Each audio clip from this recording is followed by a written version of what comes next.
I'm not going to go back to the beginning, but let's start from, my name is Lucia Pedrana, and today with my colleague Adi Elage, we're going to be your host here in Palazzo Michiel, and today and tomorrow, and on our ECC YouTube channel for those following us online. Our colleague Elena is moderating the conversation on our YouTube channel. So if you have questions, please do not hesitate to drop the questions there, and we're going to do our best to bring them to the floor here. Thanks to the media partners, as I mentioned before. And now, before diving into the new edition of Shaping the City, we're going to look back to the latest edition that we organized here in Venice during the Venice Biennale in 2023.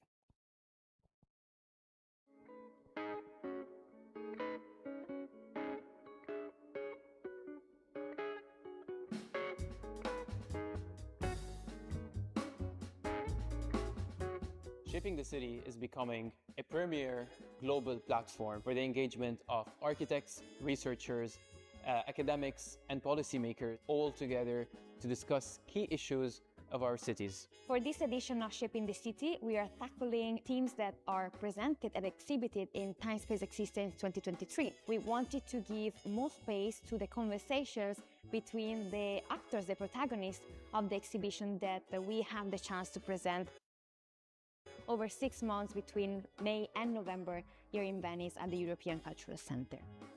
Now, if we were to summarize Shaping the City into 3 words, that would be to uncover, to connect, and to learn. To uncover transformative urban solutions for the pressing urban challenges that our cities are facing. To connect with a global network of leaders that are striving to make our cities healthy, equitable, and sustainable. To learn how to bridge the gaps between policy, research, and practice. It is crucial to mobilize resources in an efficient way to shape cities for the future generations.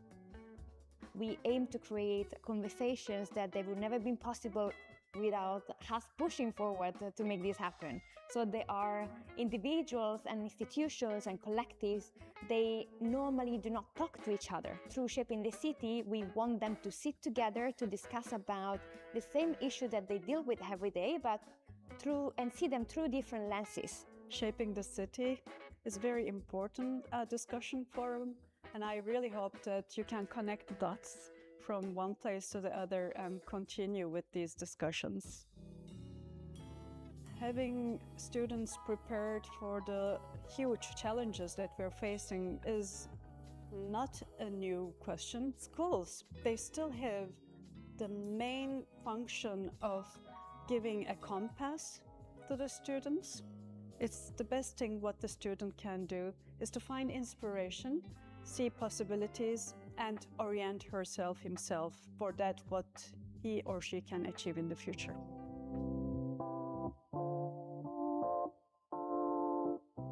Migration is one of the most important geopolitical phenomena of this century. So in the last decades, migration flows have been a very important phenomenon in a political context and a sociological context. I think that architecture plays a fundamental role in what will be the next integration and inclusion policies. So the urban context needs to facilitate the sense of belonging that is very needed to integration policies. Integrating robotics with traditional crafts, with the traditional building process, is definitely something that we need to do. If we think about buildings and robotics in the construction industry as only automation, there is really a very limited scope of where we can go. The buildings require a lot of mass customization. A lot of that customization requires from human hand. The collaboration between robots and humans on the trades, on the construction industry, is the way that we are going to digitize the construction sector.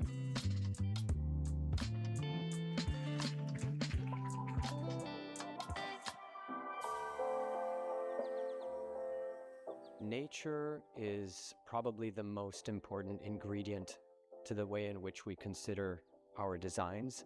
It's fundamental to our experience as people, in the way we connect to each other, in the way we connect to culture. The way we approach architecture is that it's very much the medium that connects us to and encourages the kind of relationships to nature and the things that are around us. The basis of Japanese tradition is harmony with nature And that idea can be global. We lost nature, and it's a very stressful experience for us. We should go back to nature. So even in the big city, we need to bring nature back to the city. Kengo is a leader in this field, and he was commissioned in this very small community to build a little bit of a hospitality or a mixed-use building.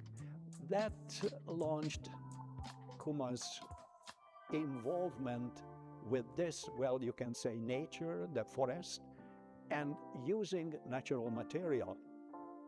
From the beginning of our career, as I used water. And if we have water in the building, so we can feel some vibration of nature through the water, and that kind of vibration is very, very important. The water is one of the most important material for human, because without water, the human cannot survive. And water is magical material. That is the secret of Venice.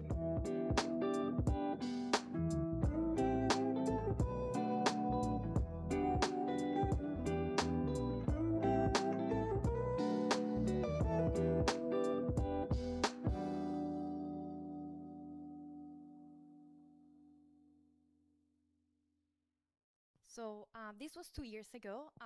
Can you believe that was 2 years ago, Adi? 2 years.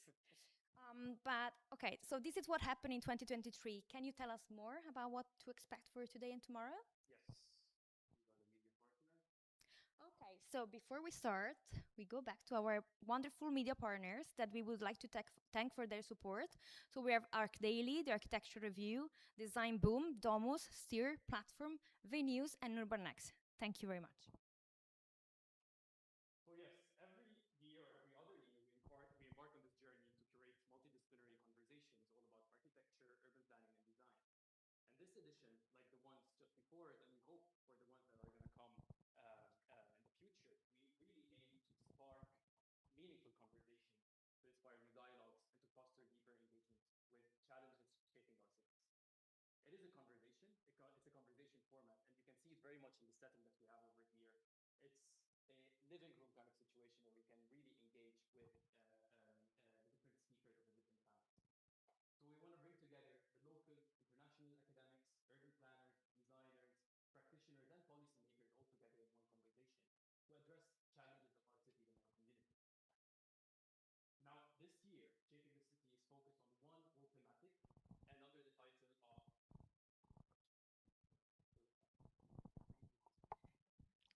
Thank you for your patience today. Oh, yes. Yeah. Okay.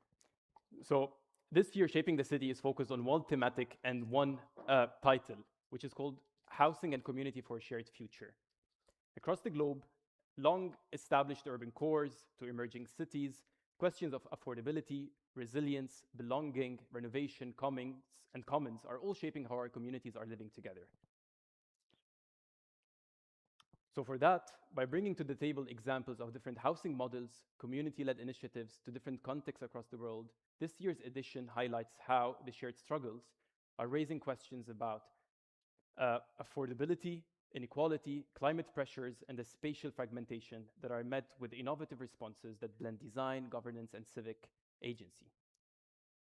Housing is no longer just an architectural problem. It is one of the main driving forces of social inequality and the gap between people, that what the people need and what the market actually provides is widening. So this is really affecting the dignity and the way people are living in these communities.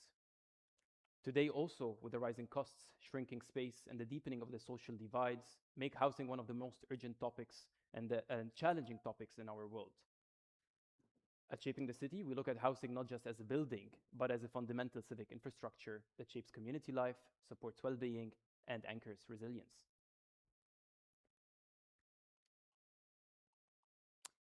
So, which are the key questions that we are going to ask to our panelists in these days?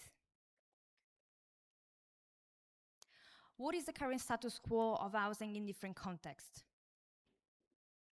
What defines good housing today? What policies and governance structure can support equitable, adaptable, and access to living environments? How can architecture improve quality of life without increasing costs? And we do have one common question that's going to really connect the dots and create a common thread between all the speakers between today and tomorrow. So this is the question that we're probably going to be asking all of you who are speaking. How can we meaningfully connect architects with urban planners, with designers, and the local communities to really work together collaboratively on the housing challenges and the housing issues that we're facing? What are the different frameworks? What are the different structures that could be used in order to support this? So I invite you all to prepare your questions, prepare your answers regarding this question. And by the end of Shaping the City, we are also creating a manifesto that really sums up all the different ideas and the insights and the values that have emerged from the speakers' conversations and the discussions. This manifesto, as we want to call it, is a shared call to action of how the cities can be shaped in the future, and it's all going to be made available on the website of shapingthecity.org. Now, to give you an overview about the 2 days, we have 5 different panels and two speeches. The panels, I'm going to read through them very quickly. The first one is today afternoon, after Tatiana's keynote, is titled Living Together, Housing as a Collective Project. The second one, tomorrow morning, is Building Belonging, Housing and the Architecture of the Common Good. The third one is Architecture as an Encounter, Form, Materiality, and the Space of Living. Rethinking Home, Innovation, Affordability, and the Future of Living. And the final panel is about Architecture of Place, Local Grounds, and Situated Practices.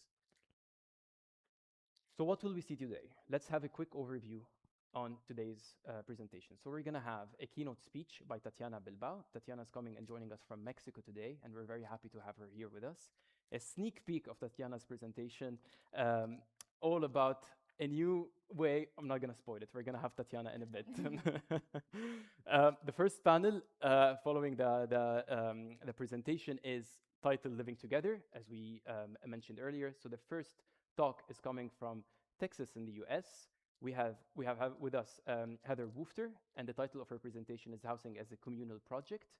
Heather is the Dean of the School of Architecture at the University of Austin. Another sneak peek.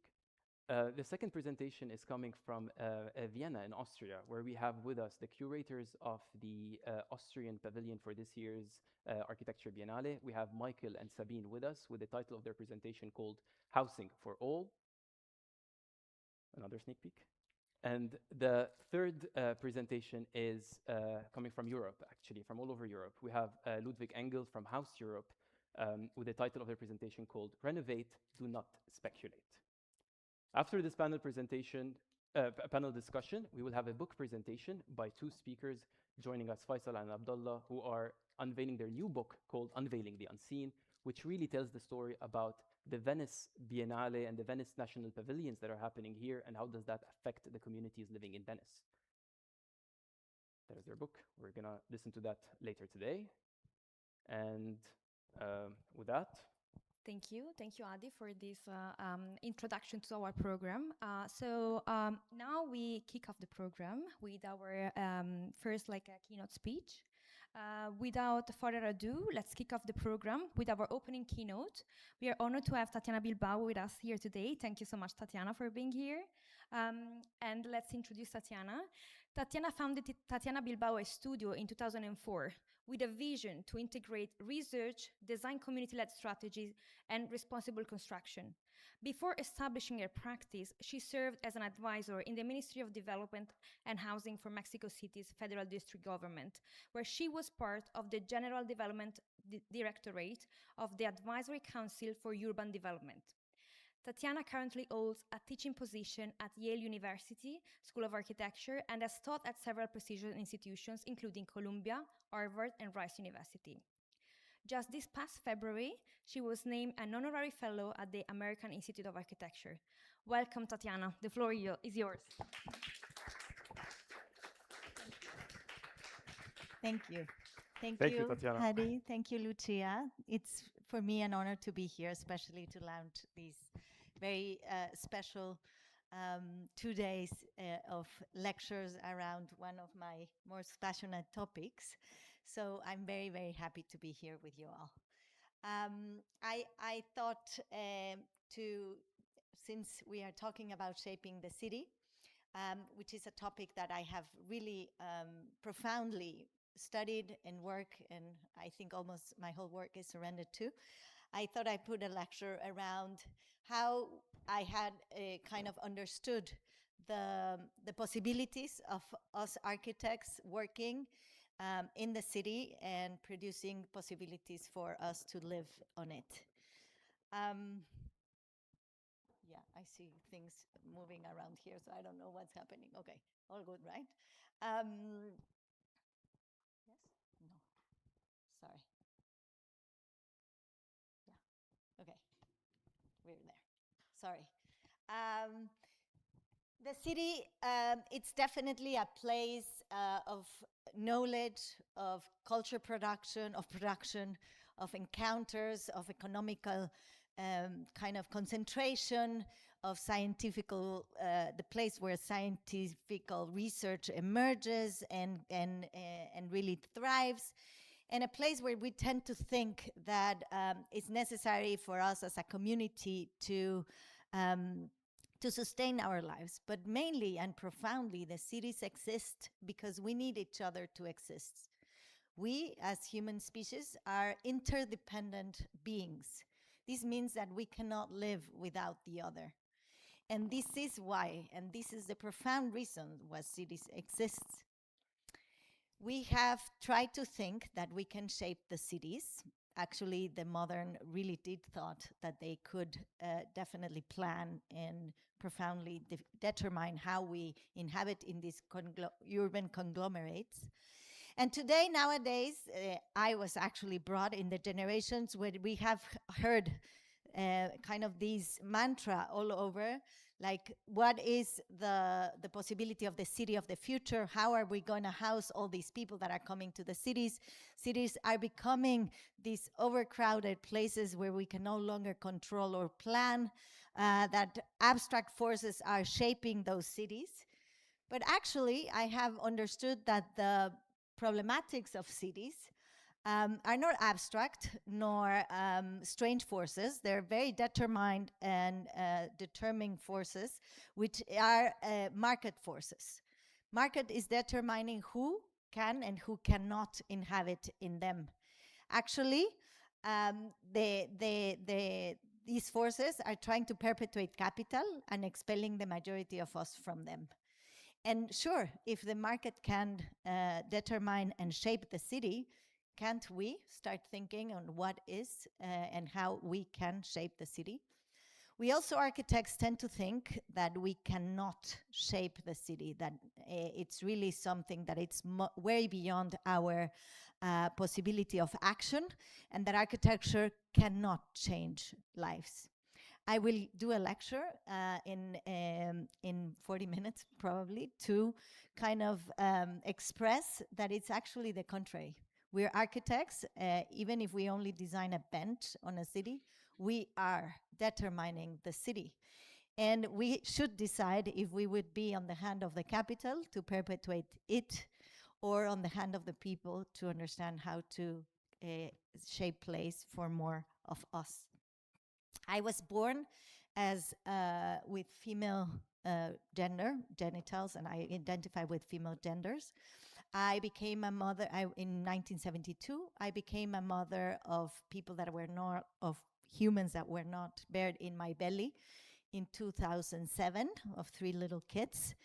And then I became mother of 2 that I bared in my belly in 2011.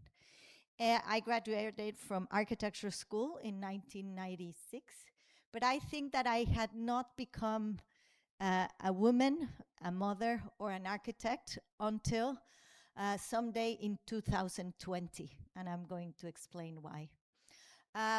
In the August 2019 in Mexico, we wake up on the chance of women fighting for justice. 10 women in Mexico are assassinated every day. The feminicides have become really unbearable, and society decided to stand up. This chance led to larger protests. The protests led to really big manifestations and demonstrations all over the country until March 7 of 2020, that it's the so-called International Days of Women, that in Mexico City, people really rose. Gabriela Carrillo, a Mexican architect, another Mexican colleague, invited us women architects in Mexico to go to Oaxaca and to talk about our work as an act of protest. She thought of kind of exhibiting the work that has been done by women in the field, could really kind of help, and it was her way to participate in this kind of rising of the movement, of the feminist movement in Mexico. When I was in the way to the lecture, preparing it in the airplane, because I thought when she invited me, okay, I'm going to kind of show my work on the feminist eye, and I'm going to explain why, not only being a woman, identify being a woman and an architect, I am acting as a women architect. And when I put the lecture together, I understood that I was not actually doing anything for women, that I was perpetuating the patriarchal system that I was born with. So I declare myself guilty in this lecture, but I also committed myself to really never do it again, at least to start understanding what are my actions and why I am perpetuating this patriarchal system, and how can I resist on that regard. I thought it was just honest because it was a lecture on Women's Day, and I thought it was important to make this reflection. Nevertheless, I had worked for probably 15 years thinking that I was really working to understand how we could live all together in better conditions in this planet. In Mexico, housing is a constitutional right, and I'm going to explain that later. As a human right, it was declared by the UN in 1946, but in Mexico was declared in 1917. So since I started working, I dedicated myself to this regard. I have always understood that architecture provides a primary form of care. Without it, we cannot inhabit this planet. Yes, it is that shell that protects us from the weather, but it's not only that. It is a platform for us to really grow healthy, both physically and intellectually, and it's a platform for really thriving. So, of course, caves are not enough. We are more complex beings, and that's why we need architecture to exist in this planet in many, many, many levels and in very profound ways. So if architecture is that, I thought I needed to work for me in what was the center of this point, which was the house. Nevertheless, never questioning the kind of the typology, the notion, even how it's produced. I was only trying to immerse myself in the system and giving my services to this possibility of expanding the understanding of affordable ways to live. Later on, in the way of understanding also the notion of being a women architect, I also understood that the house is not a tool for people to live in this place, is an engine of discrimination. This is why I made this collage called The Fantasy of the House We Live In, because we think that every person in the world thinks that if they get a house with a pitch roof in a beautiful setting, they have arrived to the pinnacle of their life, because that's the ultimate solution. But this house really is the engine of the perpetuation of this society in which not everybody, actually not the majority of us, can inhabit there.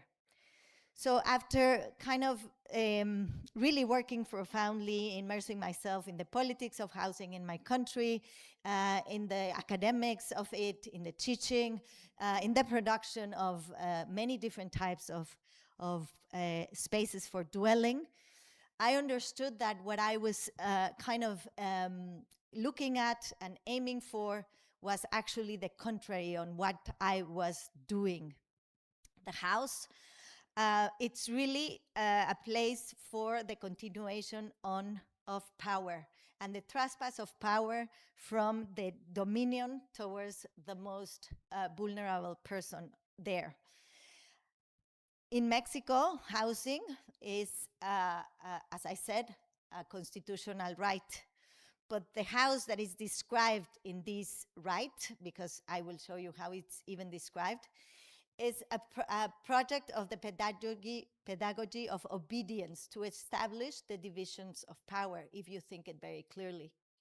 The social housing, as we conceive it, in the majority of societies, in the contemporary societies, is not a project that challenges capitalism, is one that perpetuates it. And I'm going to explain why. The house in which we live today responds to the society of production. In this city today, to exist, we have to produce. In order to have a roof on top of our heads that is necessary for us to exist barely, live, we need to produce. To have food in our plates, we have to produce. To have health, a healthcare system, we have to produce. Otherwise, we don't have none of it. And this house that we inhabit responds to this city of production. So if this house is the house that responds to the city of production, for me, it became urgent to think what is the house that responds to the city that understands that to produce, we first need to exist.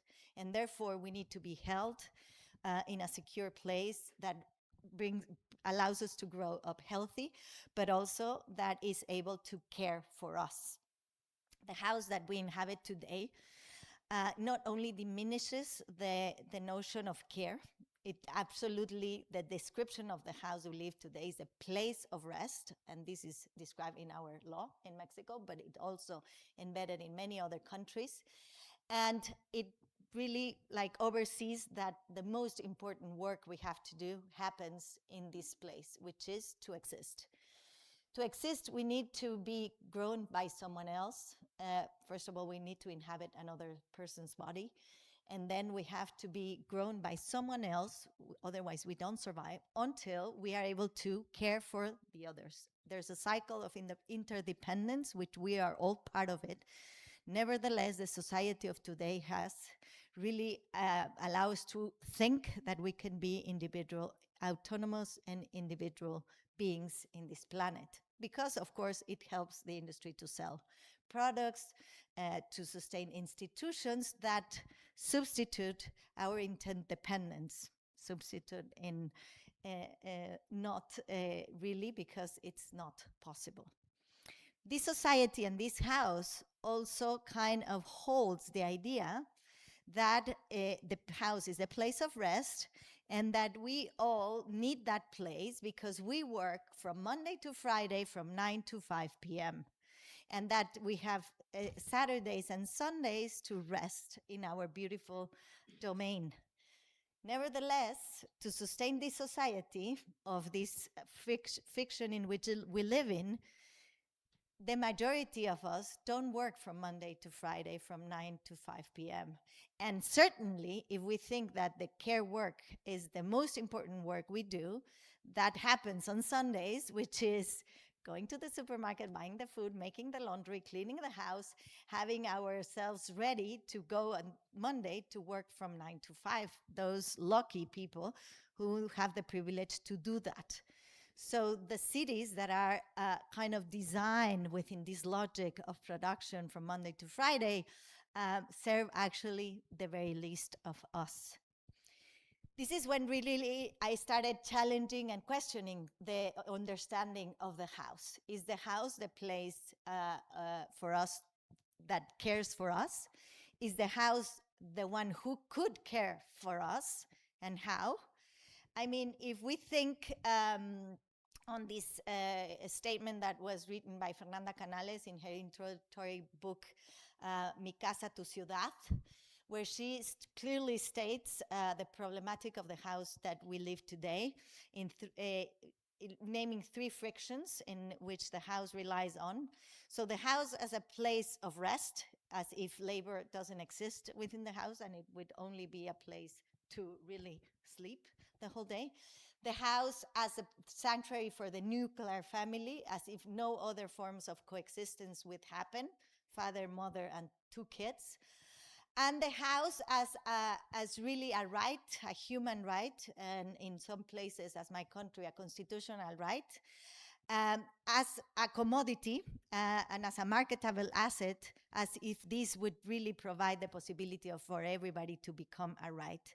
So if you think that this house, that is the origins, this is the modern house, the origins of the house that we all live and clean and pay for today, it relies on these 3 frictions, we must then rethink the house that we inhabit. And for me, the most important friction is what I already said. In this house, to live in this house in these cities of today, we have to produce, disregarding the possibility and the fact that to do that, we first need to exist.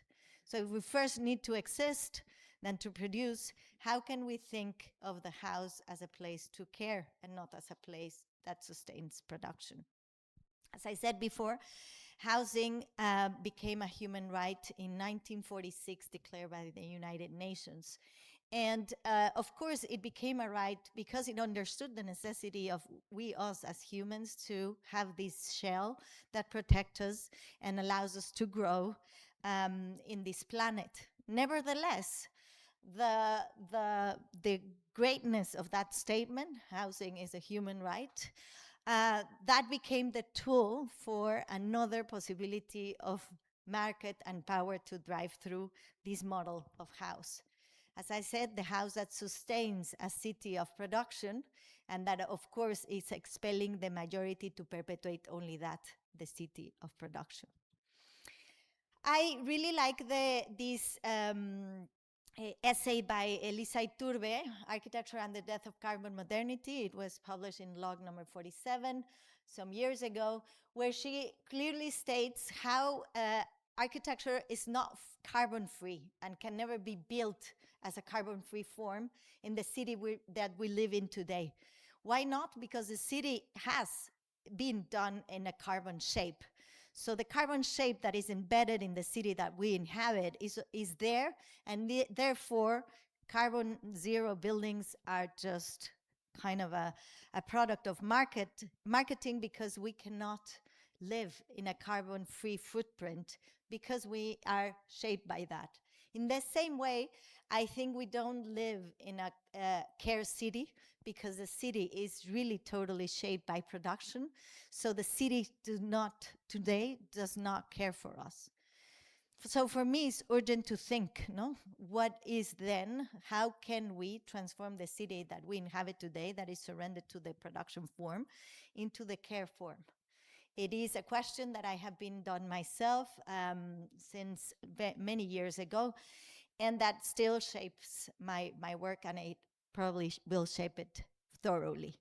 Of course, one of the first, for me, necessities is to challenge the idea of the house. First of all, I believe that domesticity is how we live, where we live. And we live 365 days a year, 24 hours, 365 days a year. We don't only live in this place where we sleep. We eat 3 times a day, or 8, 5, whatever, whoever, 2, 1 times a day. And we don't only do it in our house. We rest in many, many ways, in many, many places. We clean ourselves in many, many ways and in many, many places. So it's not only the house. So that's my first challenge, to understand that domesticity is our existence in the planet. So then, therefore, the whole environment, the whole structures are holding our lives, and that is our house, and that is our planet. As I said before, in Mexico, housing is a constitutional right. To start, until December 31st of 2024, so not even a year, it was not for everybody. The Constitution said that every family had the right to have an enjoyable and dignified place to live. Nevertheless, we all Mexicans understood that we all had the right, but that was not true because in the Constitution said every family. And what meant family, of course, until very recently, and in every state of Mexico, even till today, is men, a woman, and the kids that they will have. That is a family. In Mexico City, things have changed, thankfully, 10 or 20 years ago, and now a family can be many, many, many, many things, and many people can be related. But the problem is that the government has interpreted this law to kind of be the property that someone has. That is the right to have a shelter. And who has the property? 95% of the time, men in our country, which happens the same everywhere else. So who is the right for? Fortunately enough, 11 months ago, they changed it to every person has the right to have a dignified and enjoyable place to live. But that's not enough, because when you only direct that as a right and you're immersed in a system that real estate has become the most valuable asset, then these two things clashes. So the important thing is to challenge, of course, who and why are we thinking in ownership, and why ownership can be linked to the provider of the right. But it's profoundly many problems, no? Another one, as I said, kind of the Constitution says that every person has the right to enjoy a dignified and enjoyable place to live, and that the law will provide the instruments to do that. The law, in the first chapter, in the Article 4, expresses very clearly what a house is. A house is a place of rest. That's the first sentence of the definition. And that has the minimum spaces as a bathroom, a kitchen, 2 bedrooms, and 1 living space, and some auxiliary spaces for hygiene and work. So the kitchen and the bathrooms are the auxiliary spaces put together and tucked together with the hallways. Nevertheless, that shapes a very specific form of house. And if you ask anyone in the world, as I did to my 4-year-old niece, how is her house? Nevertheless, she dwelled in an apartment building in a very dense part of the city. I asked her, how is her house? And this is the drawing she did. I think that the majority of the people, no matter their age, no matter their origin, no matter where they live, if you ask what is your house or how would you like your house to be, the drawing would be very similar. And we architects, too, have reproduced these in every single sense and regard. I think that we have challenged it very little. We have challenged the form, we have challenged the materials, we have challenged the way it's produced, but I don't think we have served really the people in order to be erasing this as a typology that spreads all over the world. I think that one of the darkest problems has not been yet named by me. The Constitution, even before in Mexico, even before the chapter 4, in the chapter 2, it recognizes that Mexico is born in a multicultural way, that Mexico is a country formed by many different cultures embedded in it, as many of the countries in the world, or I would say the majority of the countries in the world. Mexico recognizes that there's 67 different cultures. I really doubt that the number is precise.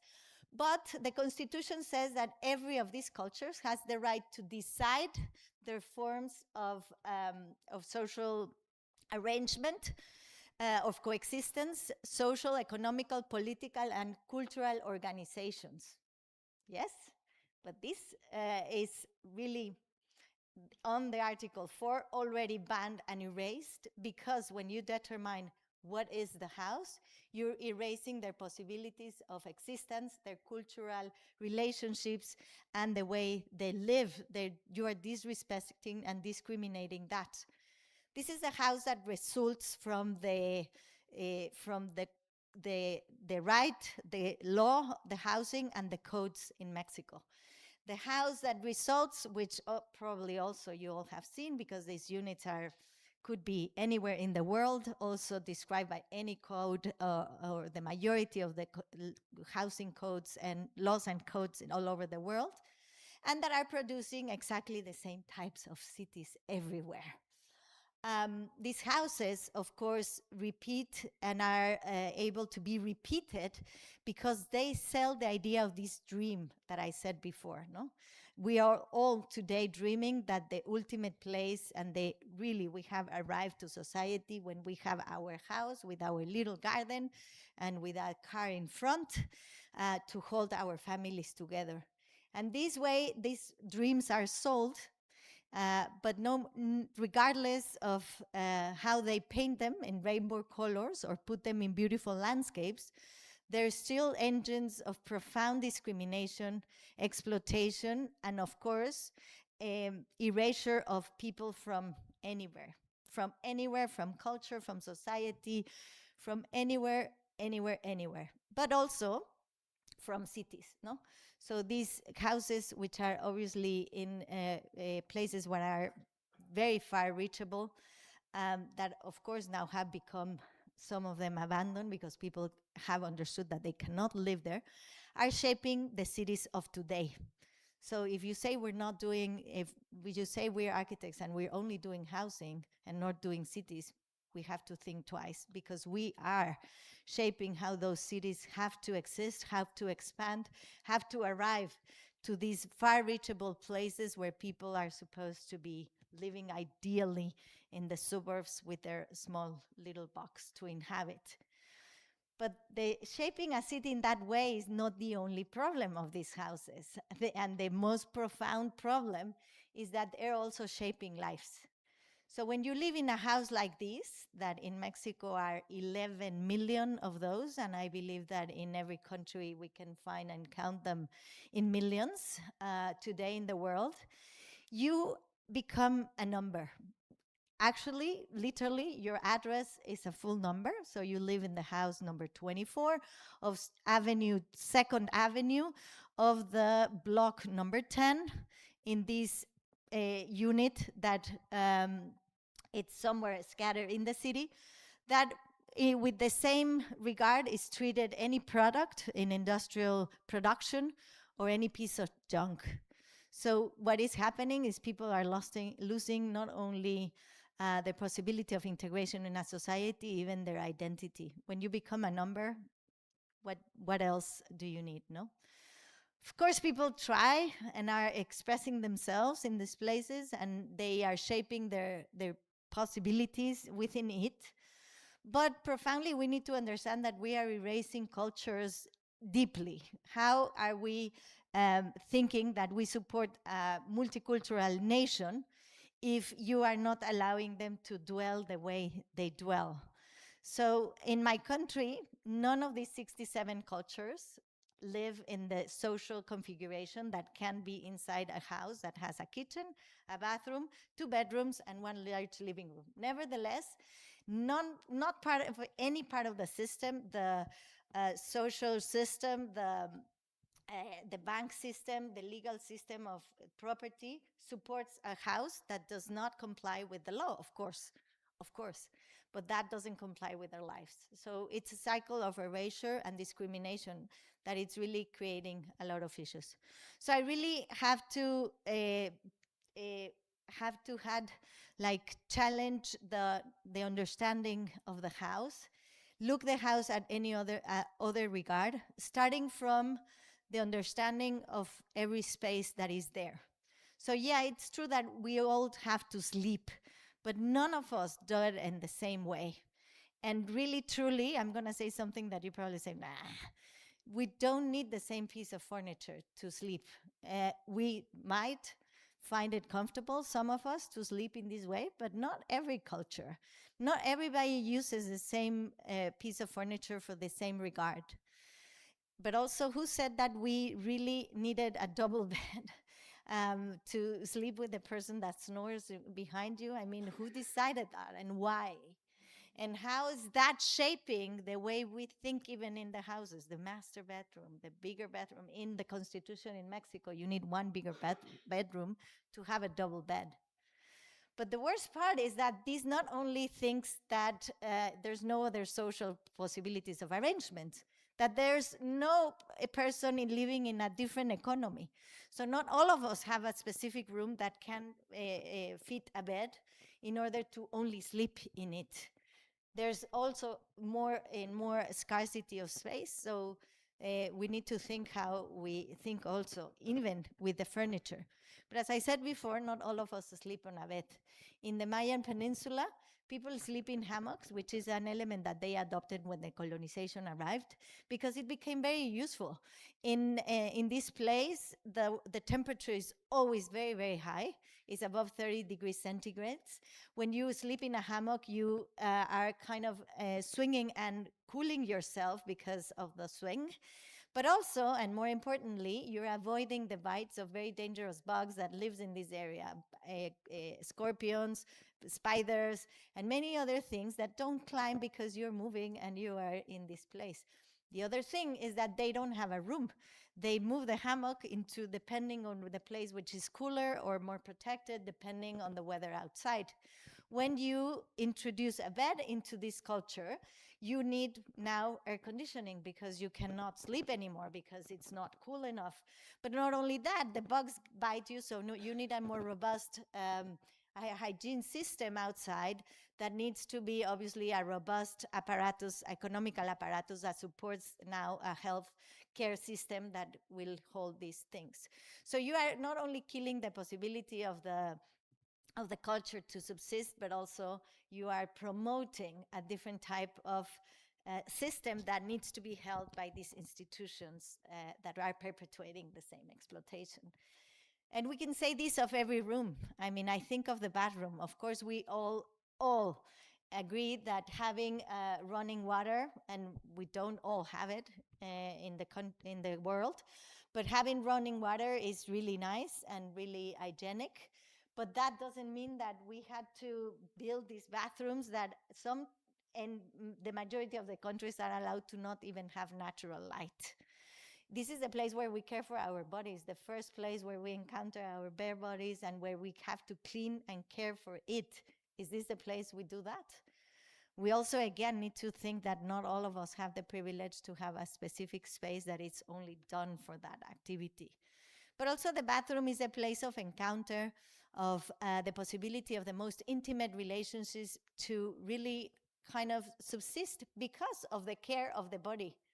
So if we understand that, should we not rethink what is the bathroom and what the role of the bathroom plays in our lives?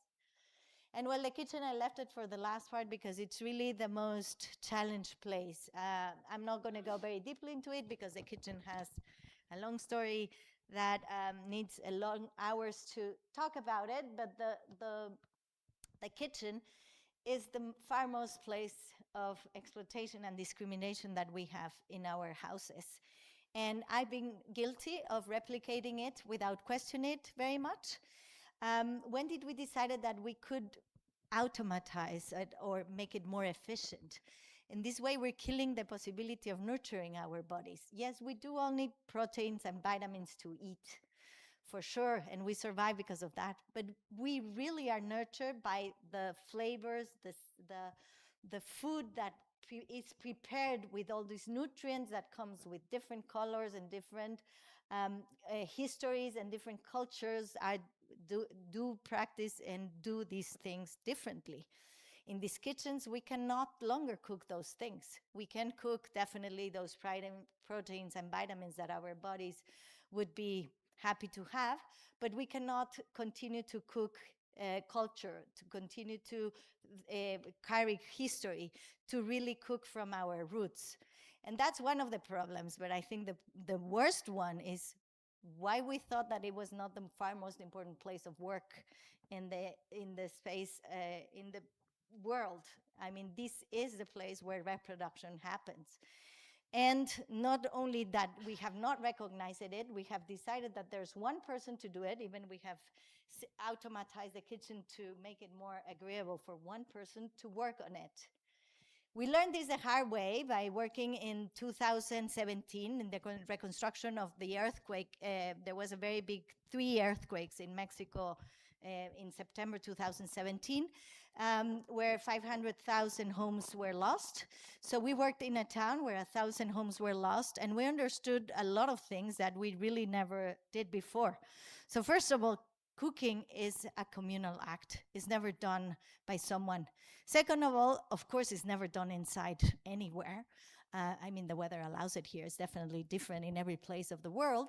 But here, it's for sure never inside because it's full of flavors and full of smells that you don't want to sleep with, really, truly. But also, it's because when you do it outside or in an outside place, not in your intimate place, it really becomes a collective act. I'm not romanticizing. It's not also a non-exploitative for women job, but it's still one step forward, collective, and kind of rooted in the flavors and things that are produced in the land there. But the second thing we learn is that there's not one device to cook. In Mexico, to cook really the food that nurtures every person there is done with different devices, and it cannot be done in a stove that we industrially buy and put it in every house, in every spec, in every code, in every law in Mexico is specified. That kitchen doesn't allow, that stove doesn't allow us to cook even tortillas. Tortillas is the base of the food of every culture in Mexico. And that stove cannot allow us to make tortillas. So by just repeating that and putting it as a block in AutoCAD, we're killing the possibility of thinking on how to really support cooking. I am guilty of doing these types of kitchen, which are killing the possibility of expanding the notion of the work that's happened there to collectivize it, to make it more equal, and to be able to hold the culture. And if we speak about the living room and the places of representation, I mean, who can have the luxury having the living rooms for representation? We all understood in COVID that living spaces need to be also challenged and understood differently. And never say about how the house is not completed if you don't have a garden or, let's say, a pool. I will not go further in explaining the houses for cars because then you get me, no? You understand what I mean by that. But that is the city that we inhabit today. That is what the houses that we are producing, and this is the majority of the people who can live in the cities can afford. So is this really the shape of the city that our idea and the moderns had for us to inhabit today? I've been challenged this since I started working, I said, and I started thinking on how to produce, for example, in this case, we did a design strategy that could kind of support a totally different way of understanding the city. The house is not only a finished shape, but as a process. I pretty much learned that in this case, the house as a process is a very difficult notion to be understood in architecture, because definitely the process of life that changes, it is very kind of different from what a very determined material and materiality is. It's intrinsically linked to their own both facts. So for me, then the question on how to think, that architecture needs to hold this ever-changing process of life can really hold it, And again, in the earthquake, we learned that the hard way. We learned that people really know how to inhabit this planet. And probably what they don't know is just how materials come together. And this is probably the task that we architects could understand and then allow for the architecture to really become a platform for anybody to kind of create their own existence in this planet. We were then asked to think on a on a type of a house for a specific site in Hidalgo. We thought that it's really, really damageful to keep thinking on housing typologies, on a type of a house, on a manual that could build a model house for anybody. This, as I said, house is a process, and it's a different process for every human being in this planet. So how can we understand the house as that? In this case, what we did, our response was to think how to create kind of spaces that allow for different types of configurations depending on the person, the moment of their lives, the amount of possibilities that they have to build these materials, their surroundings, their neighborhood, their soil, and how could this become a process. Unfortunately, our model, our house, which what the idea was a strategy more than a house, was built as a model in this laboratory that is in Mexico, where they hired 32 architects. Each of them did a model house. So you can visit them and think, oh, this is beautiful. I like the living room is big. Unfortunately, the understanding of this is really deeply different and very difficult to express. So we have been trying in different ways to think on how we challenge this definition. For example, in this case, we were called for a project that I really thought it was only a call for expressions and answers. Let me check the time because I don't want to be talking more than what I was given. And the call was to doing a house, to design a house. This was in Germany, to design a house for the new ways of life. This was 2017, but they were still saying that the new ways of life were working and living in the same space. For me, that was very strange because, first of all, as you have understood, I think that work, and the most important work, is that one that happens in the house and that happens since ever. So working and living in the same space for me is what we do. We do everywhere.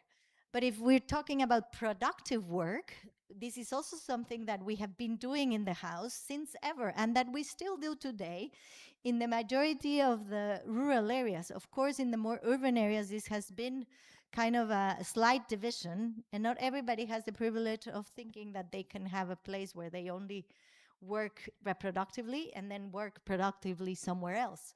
Actually, the majority of humans work reproductively and productively in the same space, which is where they dwell. So I thought, well, this is not new ways of living. This is same ways of living, but just very different for each of them. So how can we create a place that becomes a platform for anybody to inhabit their own way by not reproducing the same house that we are all doing? So we created this chart of activities and emotions depending on the way you lay down the architecture. We believe that it encourages or it promotes or disables different types of activities and different possibilities because of the relationship to the ground, the relationship with the light, the temperature they hold, the shape that they are done. So we thought of understanding space in that way. So creating 6 spaces. The brief asked for a house with a living room, a working space, a kitchen, 2 rooms and 1 bathroom. So 6 spaces, 6 different spaces. So we did that, but we defined the spaces differently, not with functions, but with possibilities of what the space, the architecture of the space would do. And then we defined these spaces with the words. And then we said, okay, now how we do a house from here. And we decided to start using collage as a form of design. We never used it. We used collage as a form of representation until then. Actually, even then, we thought that we were collage. So we think ourselves as being collage. And we were thinking that collage would serve us as a tool. So we decided to use collage as a form of design in this case. So we collaged every space. This was already an incredible experiment because those who were doing this house, none of us would think of an image on a word the same way. So it became really a tool that we wanted because everybody thought of it in their own way, in their own form of representation. So we collaged the 6 spaces, and when we finished these, we had 3 days to deliver the project. And we said, now how do we do a house with 6 collages? We put them all together, we traced them. We still thought that there was not a house, but we started to think that this could become a platform for anybody to decide how to inhabit it. Actually, it proved to be very successful, and a year after, we got a call for someone that said, this is perfect house for us, it's a house you designed for us. And I said, well, yeah, why, how? And they described how they would inhabit this house in a very different way. Finally, this house is under construction, not yet built. When it's built, I hope I'm back and I tell you if the experiment worked or not. The same way we have been thinking and challenging, no, it's not only about the house, it's also about the space that surrounds the house. So we were called some years ago, 8 years ago, to I need to finish, right? Do that soon. In St. Louis, Missouri. So I was asked to do a block of 22 houses. And St. Louis, Missouri is one of these archetypical cities in the Midwest of the US, which I don't think in geography is Midwest. I actually think it's in the Mid-East, but that's how they call them. These cities have been kind of suffering from long time abandonment because the people in the 50s, 40s, 50s, they became very prosperous and they decided to go and live in the suburbs because it was the idyllic way of living. So the cities became really empty. Only the people who couldn't escape to the suburbs remained. So obviously the people who couldn't afford. And then cities became really abandoned. Now people are returning to the cities. They understood that, finally they have understood that we are interconnected beings, so we need each other to exist. So not the industry nor the products in any market or anything can sustain our lives. Actually, we depend on the others. So they're returning back to the cities because of that. And we were asked to then rebuild these 22 houses there. So we decided to understand how these singular houses that are all for individual dwelling can really become a place to live and to thrive as a community. So what we did is we invited 3 other different architecture firms. So each designs a house and we repeat those houses. Regardless of the composition of the individual houses, what we did is we placed not every house to the street, but every house surrounded and connected to exterior spaces that could support different types of communalities.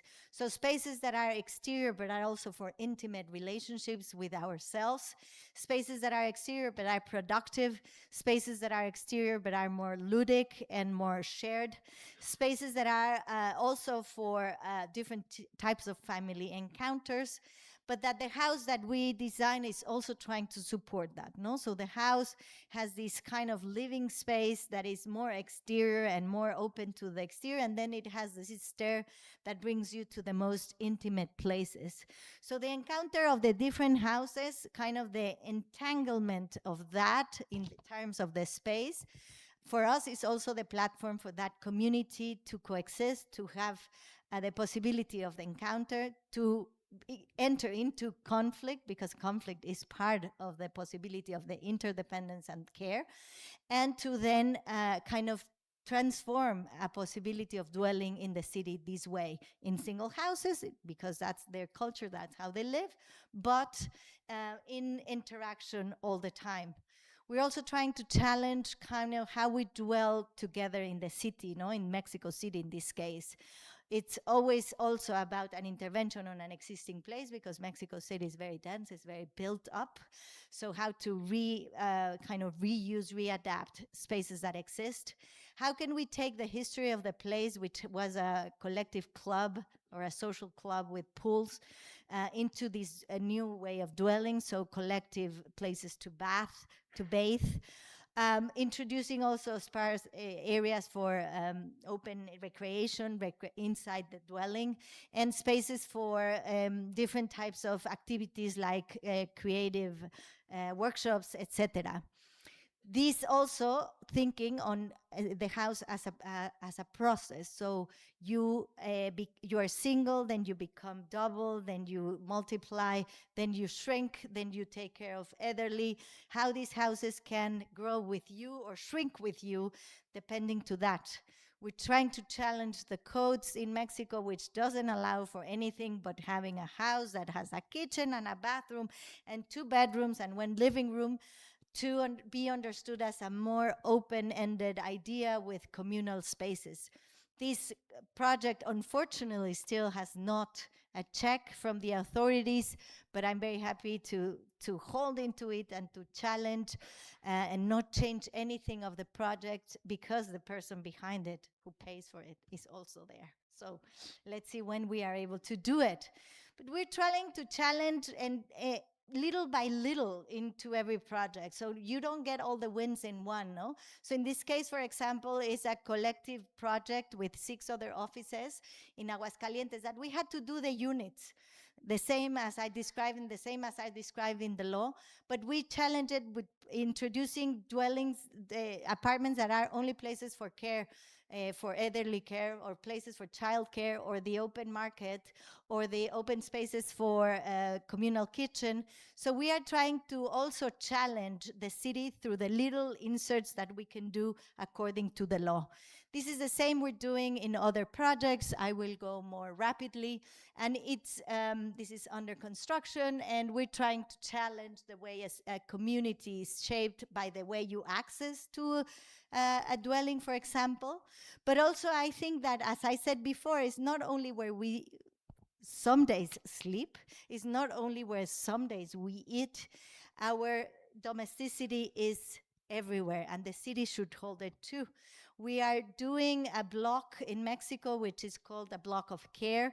In Mexico, these are new social infrastructures that the government is supporting, not supporting, paying and building in different parts of the city, where they have blocks of cultural, recreational, sports, and care activities that support mainly the women who are caring in their houses for others.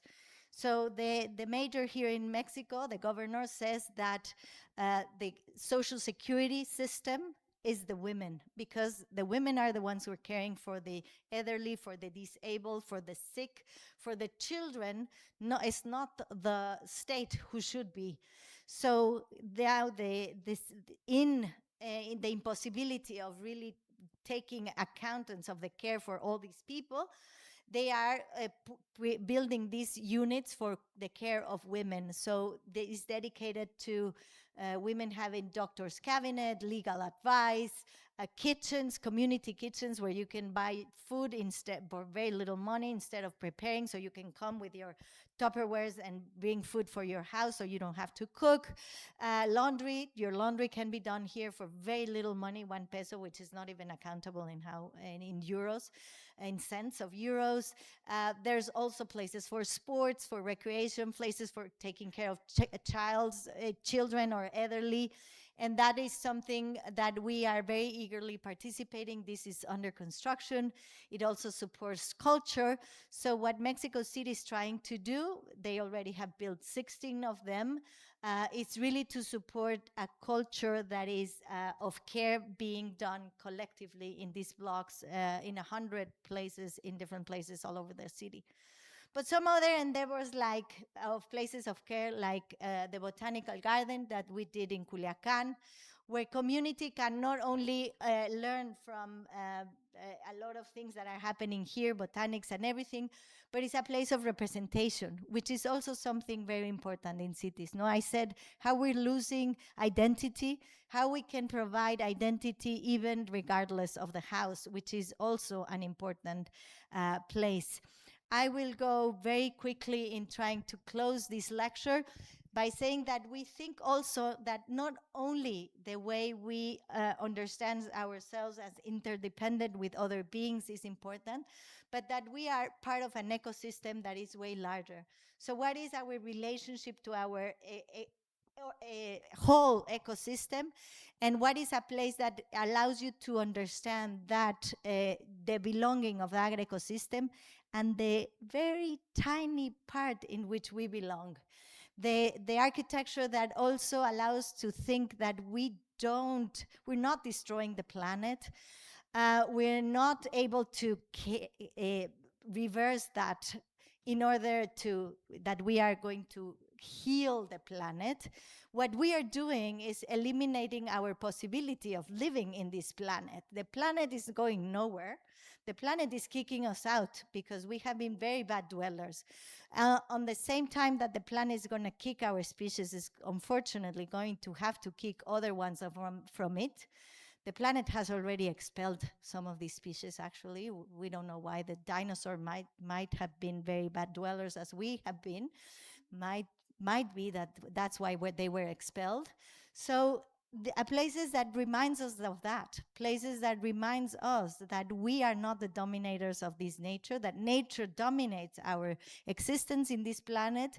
So how can we create this circle of understanding that we are a very tiny part of this ecosystem, and that if we understand the interdependence among us, the care that we need to coexist, maybe we can survive within it. And thank you very much.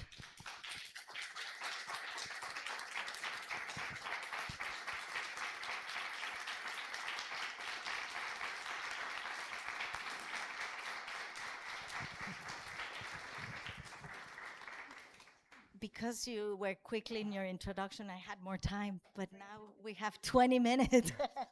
Go. Okay, thank you. Me too. Thank you so much, Tatiana. Can you hear me? And I'm super happy that you had more time than myself. So thank you so much for sharing this lecture, for sharing your experience.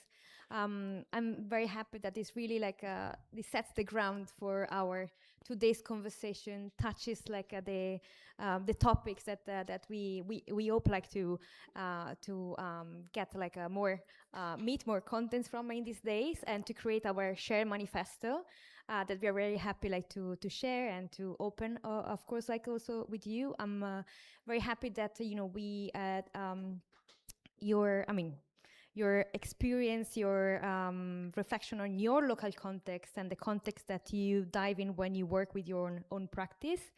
As you also declare yourself guilty so many times of so many mistakes that you have made, you also share with us how within your practice you work to fix that gap, between what people need and what people are forced to do, or where people are forced to live because of the current policies of their own government, or how the policy are interpreted over the years and not in the best way.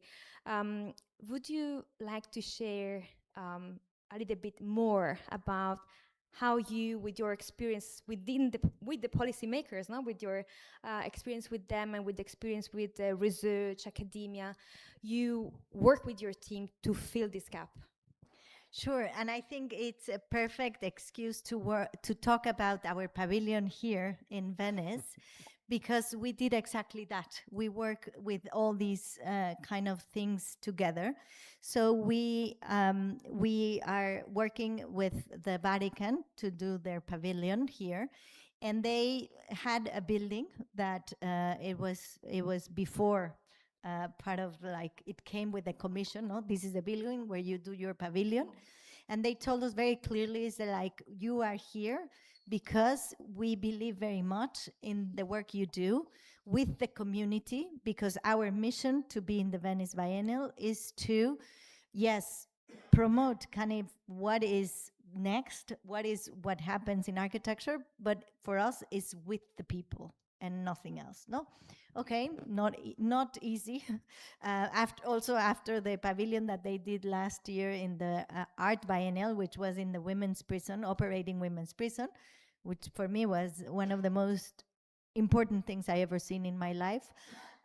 It was very difficult to see. But then we really understood in the beginning, the first day we arrived, that the Comune was not allowing us to have any exhibitions in this building if we didn't repair it.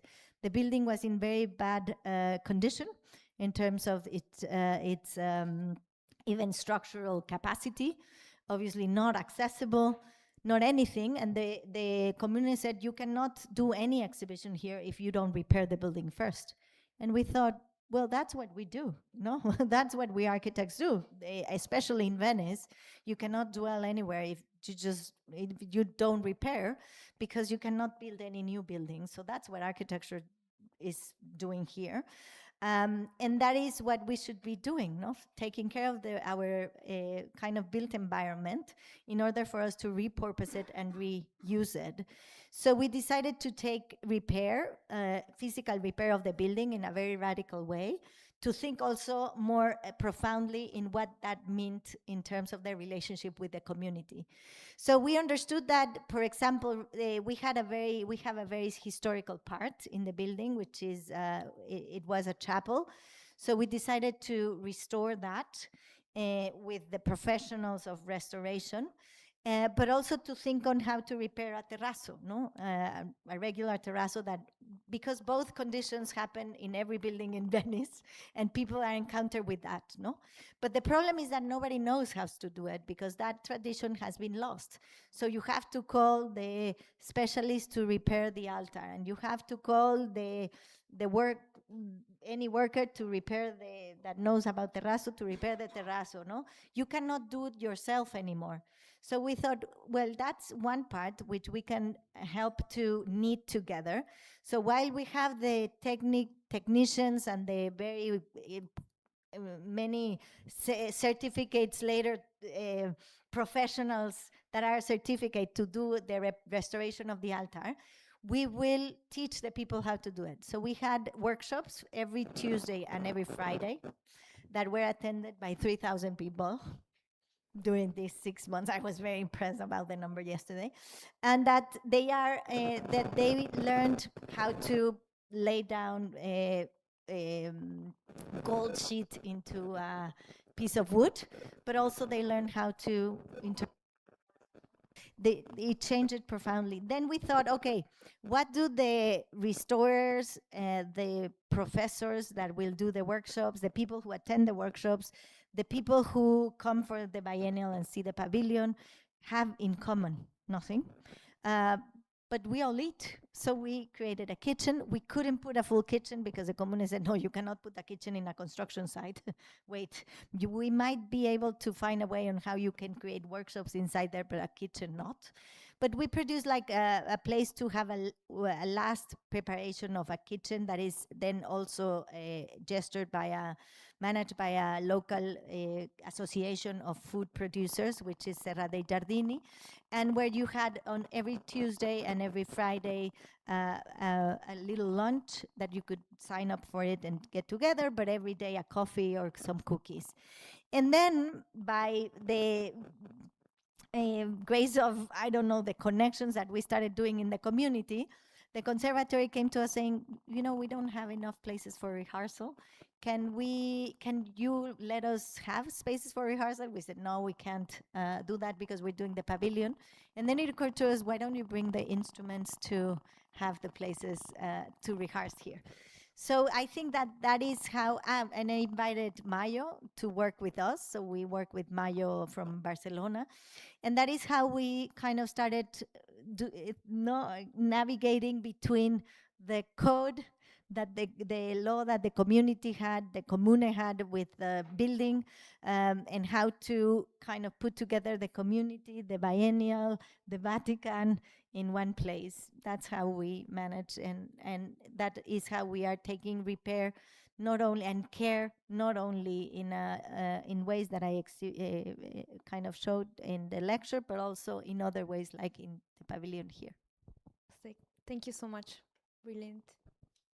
Thank you very much, Tatiana. Thank you very much also for the glimpse. 40 minutes are not enough for the glimpse of showing us, Mexico through your eyes, your design philosophy, how you really work in terms of housing and the lens that you see housing. My question is one of the common questions that we want to bring towards shaping the city. As we said, we want to create this manifesto where we are collecting a call to action.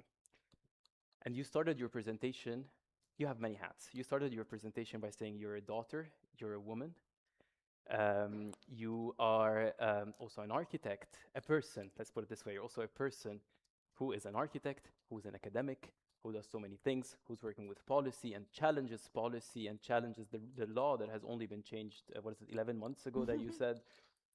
So you're challenging all of these together. So if you were to, let's say, amend, suggest a new system or a new framework, how can we work all together towards, equitable housing for the future? How would you do that?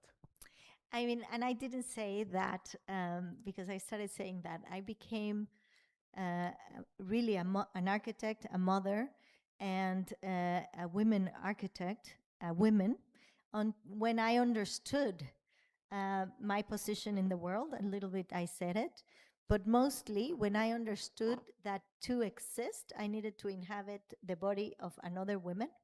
We all have to do that. We don't all have the privilege I did have to become the house of some other beings. But I think that when we truly understand that we have inhabited someone else's body to be able to exist, this is the moment where we are going to understand the interdependence that we need to survive, and then we would really work on it, and we would be able to sustain it and maintain it. So I would say that the way to arrive to the possibility of us creating better and more equitable and really more reachable places to all of us live in this planet, it's to understand profoundly our interdependency, and that the care is the labor that allows us to connect that interdependency physically there.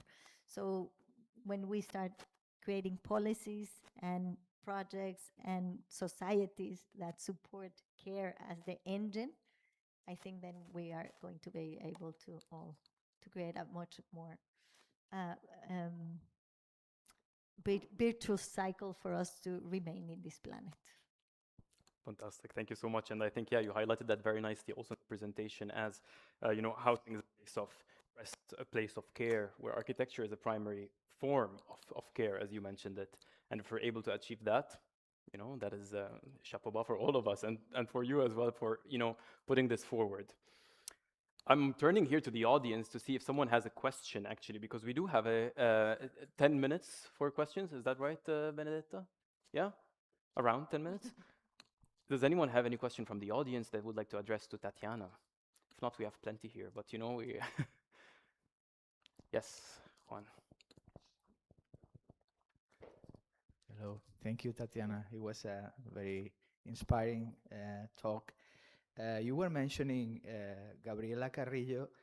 I had the pleasure to meet them last summer and recently in Mexico, and I was impressed about the kind of collective model that they are developing, not only her, but with other architects in Mexico. You were referring to her, but also I can imagine that you belong to this kind of ecosystem. You were also speaking about Mayo in Barcelona.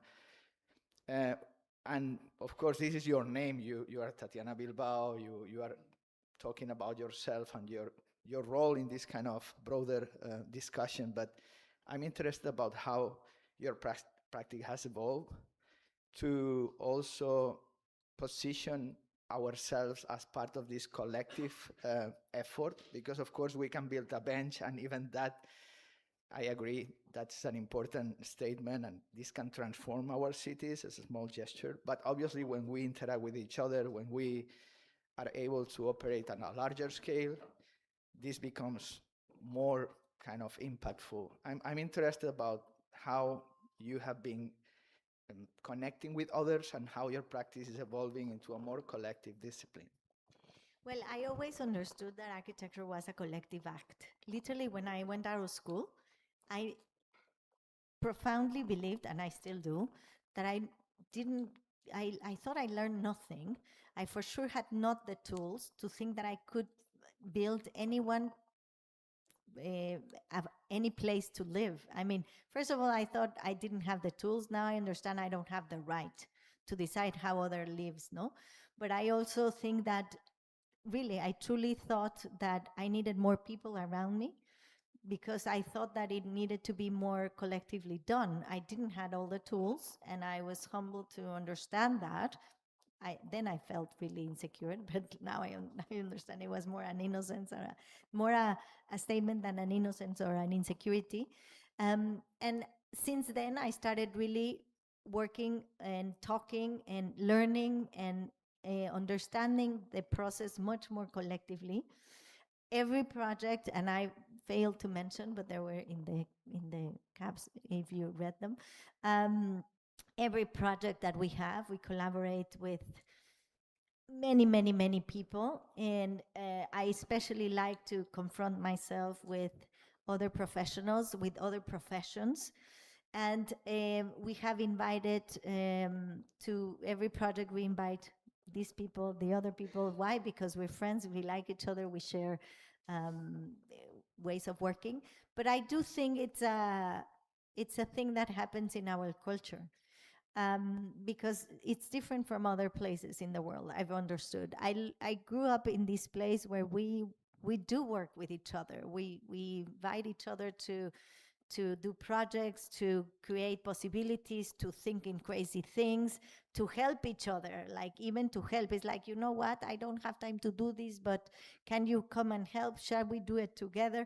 This is something that it's in our culture, and I understood today in this, like nowadays, that is very different in other parts of the world.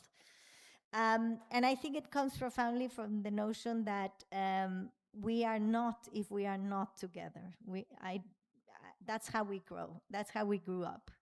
And the collective that Gabriela has, that is very public, is in the same way that we work with others, and in the same way that other architects in Mexico also create their own possibilities. We cannot do it if it's not together. I think nobody can, but in Mexico it's very present. It's very pressing and present. And if we all do understand that architecture, it is a collective act, because it is, even if you think that you are the sole producer of any project, then to exist, it needs to have many people around. No, the people who have created the grounds to do it, the policies that do it in more remote ways, but also to the people, to the amount of people that builds it together. So it is a collective act. So the more we embrace the fact that it's a collective act, I think the better we can do it. That's my philosophy. Another question? How are we doing with time? Who's keeping? Benedetta? We can manage another question.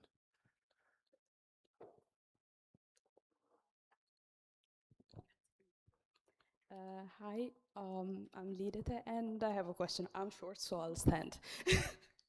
I have a question.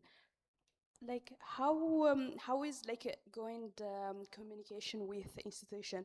Because of course,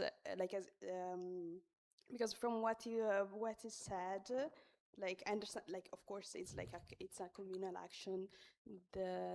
This whole process of building and reimagining the space in which people want to live, but at the same time you also need to eventually communicate with some kind of institutions, because the research that you have been doing is life-changing for a lot of societies, and eventually having with you institutions, both the municipality and the government working with you, it can impact a lot of lives, and or on the other side it can also cut it, everything. How is he handling? And if you have been planning, or is there any possibility that your work would be accessible to also to people with different kind of pockets? Because from what I got, is I mean, it's accessible, but if you have some grants, so yeah, how's it working? Well, if I understood correctly your question, I think that for me, it is necessary to, as an architect, to, when you become that, to understand that you are also always a citizen first, a person within a circle and a society that you have to cooperate with, and then you can understand yourself as this kind of designer or participant of the design built environment. And for that, I think that then architecture expands its definition, and the responsibility, as at least I understand I have, goes beyond doing beautiful plans. No, so I think that for me, this is why I not only designing plans, I'm trying to also insert myself in the political realm to create policies from the plans, and then to also insert myself in the academic realm to not only learn, keep learning through teaching, because I think I learn. I don't preach. I don't I don't give my expertise. I actually learn, create learning environments, in order to really expand the notions and the possibilities of architecture to be redefined in this present world. We have to engage ourselves in all these ways, because yes, we can produce one beautiful, nice building that is changing the paradigms for 20 people living there, but that really doesn't produce the possibility of many more things to happen.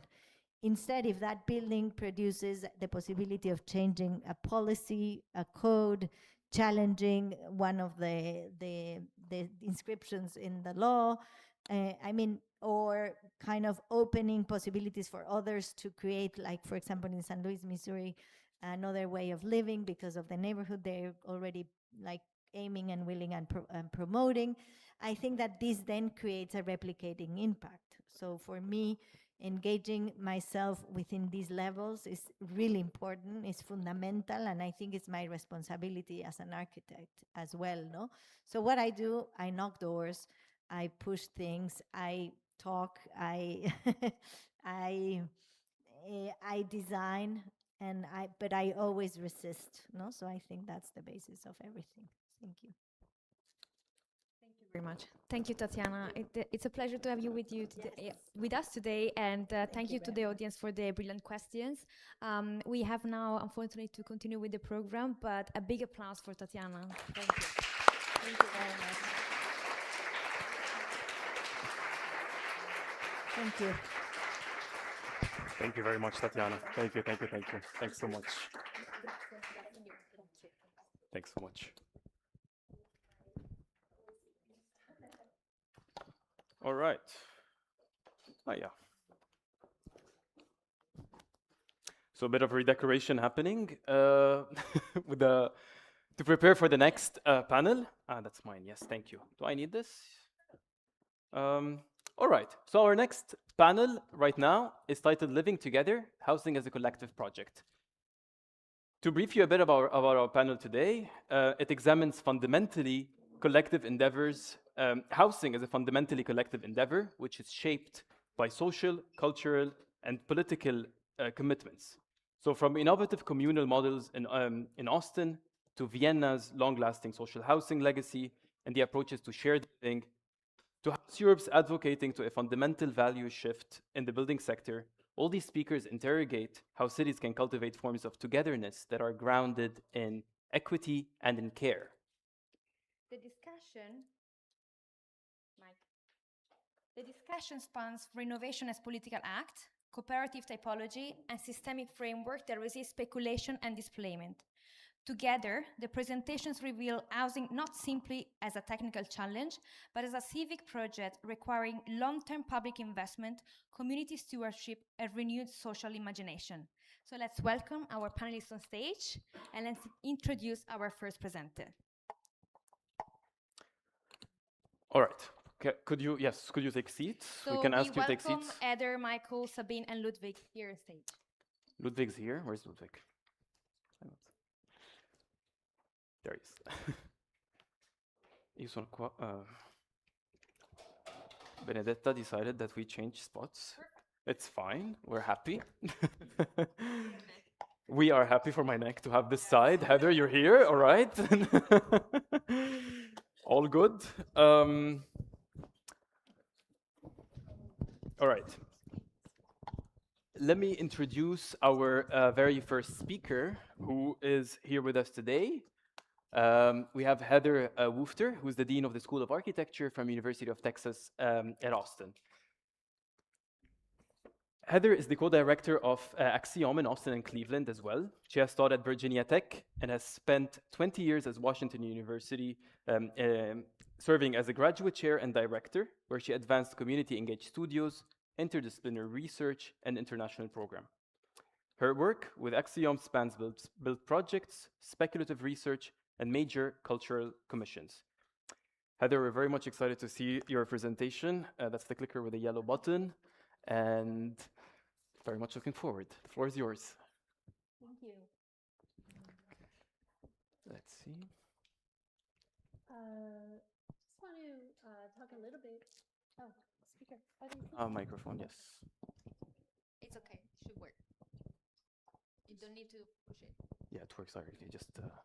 Hello, can you hear me now? Okay. Hi. Yes, there we go. Hi, everyone. Heather Woofter.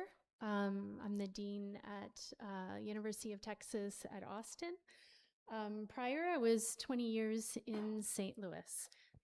And I think it's my time in St. Louis that developed ideas about communal living, but also our responsibility to our urban infrastructure and our collaborative efforts to change the city with residents. And so this is housing as a communal project. I am primarily going to be talking about other people's work.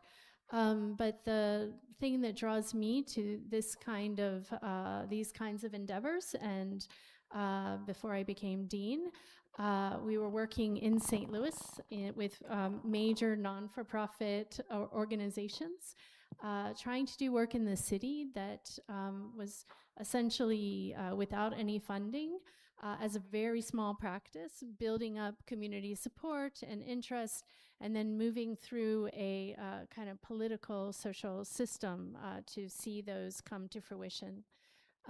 For me, it is a communal project that goes beyond thinking about housing as it stands, but rather to think about the entire kind of ecosystem around housing.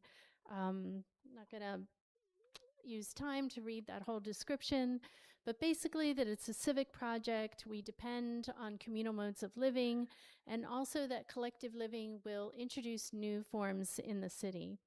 I'm going to kind of touch on a series of different areas. Again, I'm focused on the University of Texas at Austin and the work of our faculty.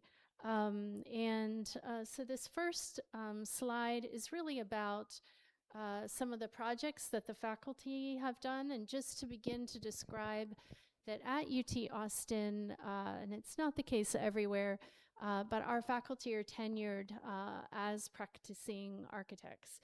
We have a variety of faculty that creative practice is one of their kind of main research pursuits. Other faculty are working in planning and submitting research papers, and others are scholars. So this description, and yes, we have faculty that are building residential towers and designing them with major firms in collaboration, but we also have a series of faculty that are working on houses, high-end residential buildings that are incredibly beautiful and well constructed and detailed, but specifically for a certain clientele. And they do a variety of work, but this certainly is part of that. But want to focus a little bit today. This is an example of a housing project competition by Liang Wang. It was just this past year, a competition looking at a new form of housing. This is using CLT, but it is a one-stair competition where typically you would not have a one-stair housing unit that was 6 floors. So it's investigating kind of what would happen if zoning were to change, and how would that introduce a new way of living, which includes communal living, and it includes flexible spaces for the family to completely redesign as they grow with the housing. Another set of work is around radical middle grounds. Martin Hadish is the author of this publication, but there's a huge collaboration that happened at the university with planners and with other architects talking about the middle ground. And the middle ground is a really interesting space because it begins to not think in terms of dualities, architecture and urbanism, thinking about individual home versus apartment, or what it means to have a process versus a system. But rather, what would happen if we were to kind of not think in terms of these dualities and rather begin to talk about the in-between. So it's the in-between in terms of the height and the size of the housing, which typically, as you can see in Austin, skyscrapers and little houses and ownership as those two ends of the spectrum, but paying more attention to something that developers largely control, which is the middle ground. And so that, I think, has a lot of really interesting work ahead. And then to begin to introduce other faculty into that mix and how they perceive what the middle ground might be. By that I mean, we have a planner who typically works in housing. Her name is Liz Mueller. She was a partner in the symposium, ACSA symposium around middle ground, but she works with neighborhoods and establishing certain policies, zoning laws, rethinking how housing might be set up. An example is the Mueller neighborhood in Austin, where instead of kind of properties going at a particular price point, depending on the value of the land, there is kind of a methodology by which the community values a variance in the cost of housing and introduces new zoning laws which place these units at lower cost. And it moves with the market so that the person who moves in gains profit.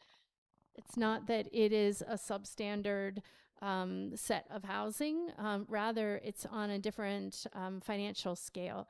And the problem is that the property values rose so high that even their kind of collective financing outpaced.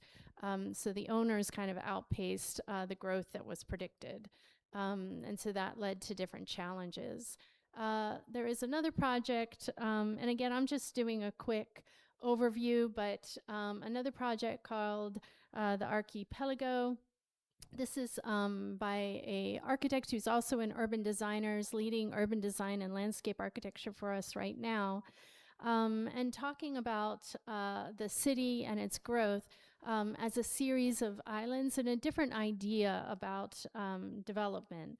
And the metaphor of the urban archipelago was introduced by Ungers, and like a city within a city, and that there can be more variation. It's not about the constant growth and the constant urbanization of spaces, but rather to think about the ecology and the kind of pricing and communities as kind of these independent, almost islands that are moving in relation to one another. And so the livability of the space is as much a vision as it is a system that you can set up and kind of let go. And then it can maybe manage some of the issues of the divide with a greater sensitivity. Just to show a couple of examples, this particular slide is looking at, you can see some mobile homes in the background, and this is the work of Dean Almy and others collaborating with him, but on a prairie and the prairie view. And I'm going to come back to that in a moment. But in Austin, the growth is extreme.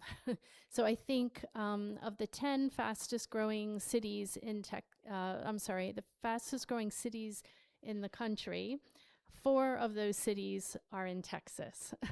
So you can imagine the escalation is just incredible. And we are part of the triangle system, which is the connection between Dallas, Austin, and Houston. And then we have Fort Worth and also San Antonio that are kind of a part of that triangle.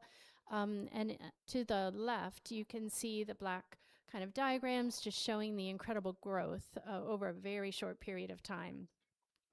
At the same time, if you start to think about the hydrology of the city of Austin, it is a city of parks. And the water is literally flowing through Austin. It's also at a divide between prairie land and switching to a more mountainous type of ground. So there's a fault line that exists between it. And these images here begin to illustrate some of the kind of rubs that start to happen around housing that are related to the pink being on the left slide, the pink being appreciated land, and then we have land that is gaining in value, and then adjacent property. And you can see that there's it's west of the I-35, and we begin to understand the ecosystem of land value.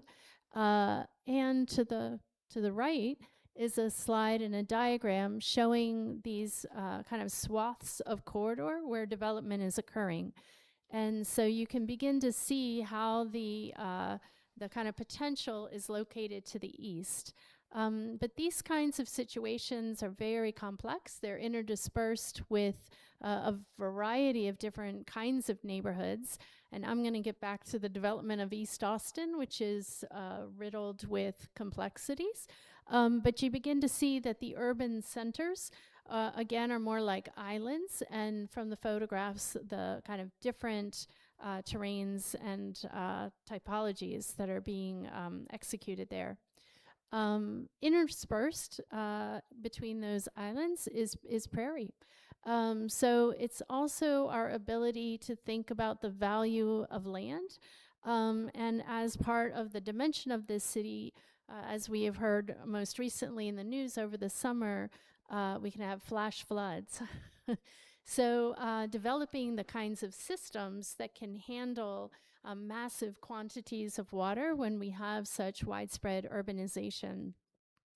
But the prairies also discount the carbon, the increase in carbon, and they sequester carbon. And so even just calculating the number of cars that are coming into the city with these new living arrangements and communities, you can see how the prairie ground is very much needed.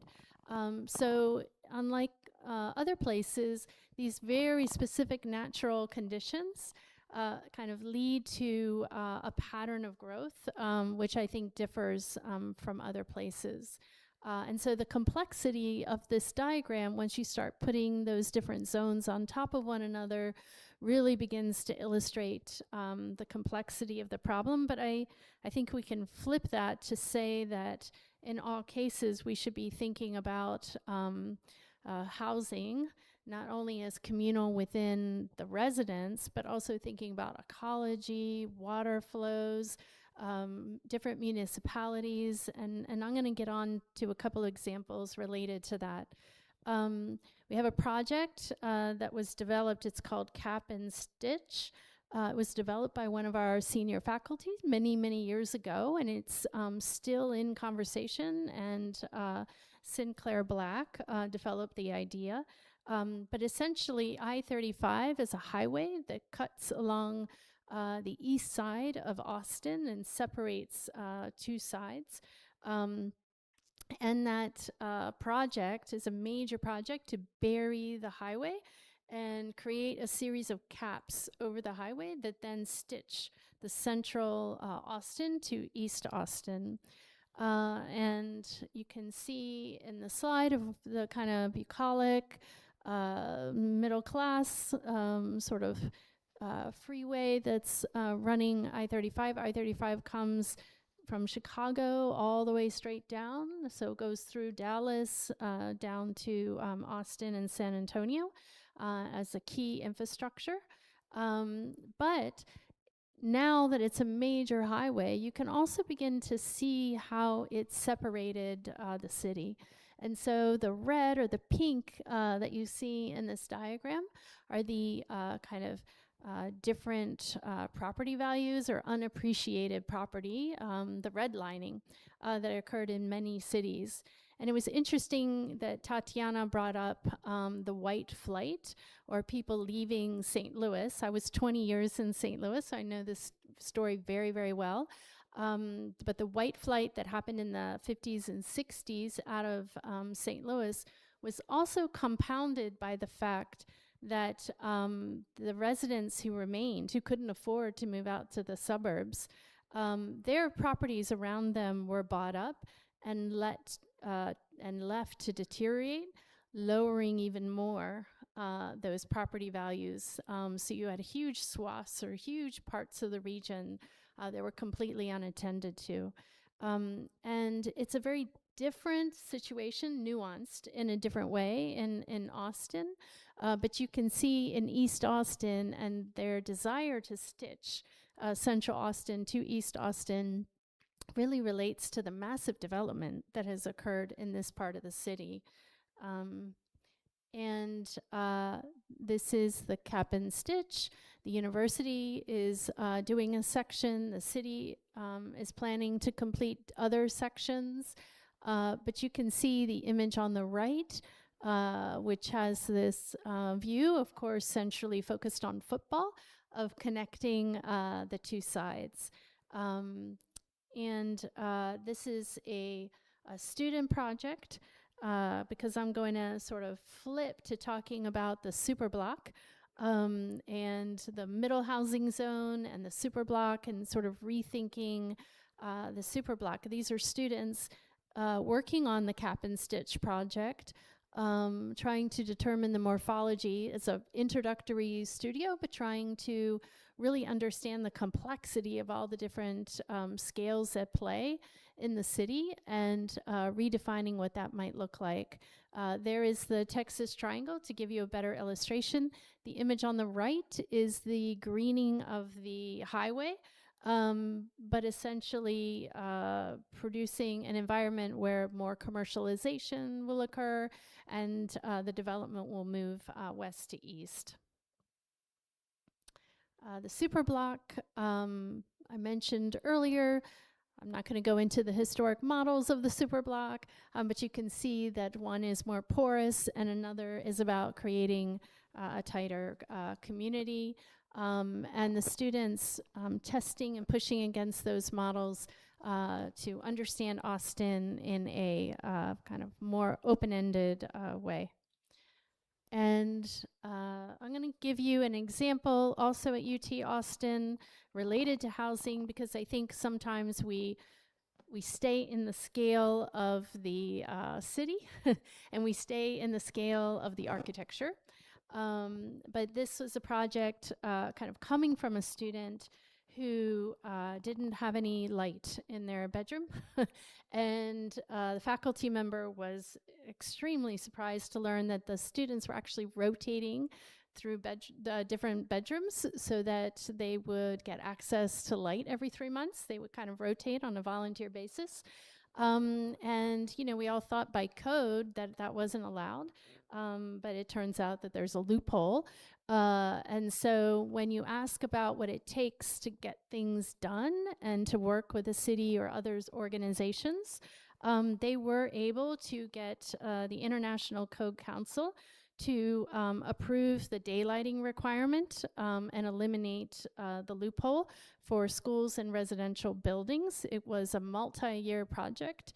When the students wrote a letter to their council person, within 3 days they had 800 signatures. So they were able to kind of consolidate the willpower of a massive university and confront head-on a political issue that was really meant to favor developers in terms of reduced cost.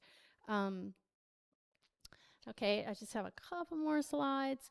I also wanted to speak really briefly about, let's see, what do we have here? That's the Code Council, and I want one more thing. There's the windows, you can just see. Lastly, I'm going to give an example at our school called the Judges Forum, and this is really critical, I think, to how we interact with our region. It is a state school, and as a state school, one of its primary missions is to serve the state of Texas. And in the state of Texas, there is wealth in those major cities, those 3 major cities.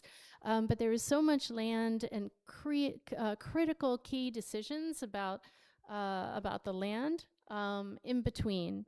But the judges that are operating there, making decisions about zoning, about infrastructure, lots of different issues. They do not have planning departments. Quite often they have no feedback that is a diverse set of experts. And I think that that's the message, is this cooperative, collaborative way of thinking about our futures. So we created a judges forum in our Center for Sustainable Development and invite the judges to, we had 4 different regions, and invite them to bring a problem. Their problem is kept confidential. One was regional passenger trains and the failing year after year or decades after decades of getting a rail between cities. Unincorporated neighborhoods that have limited agency over regulations. Environmental risks with rapid urban expansion. Even the affluent cities do not qualify for receiving help, and development policy and civic engagement of key infrastructure. And these are the counties that were represented in those studies, which I think it's done on an annual basis, but the assembly of the team involves people in operations, engineers. We reach out and connect to local government. We have experts in health, planning. There are designers, community development people. And this goes to another thing that I think is really promising about this idea of collaboration, communal work, is an agreement that UT has with the mayor's office and the city infrastructure, that there's like a living contract. So our faculty that work in collaboration with the city on projects do not have to manage contracts. And so that is another way in which we've been able to kind of really bring faculty and real world conditions in contact while they're still doing more theoretical work, kind of pulling themselves out of that and talking about visioning at a much larger scale, but then with that practical experience. So I'll leave it there.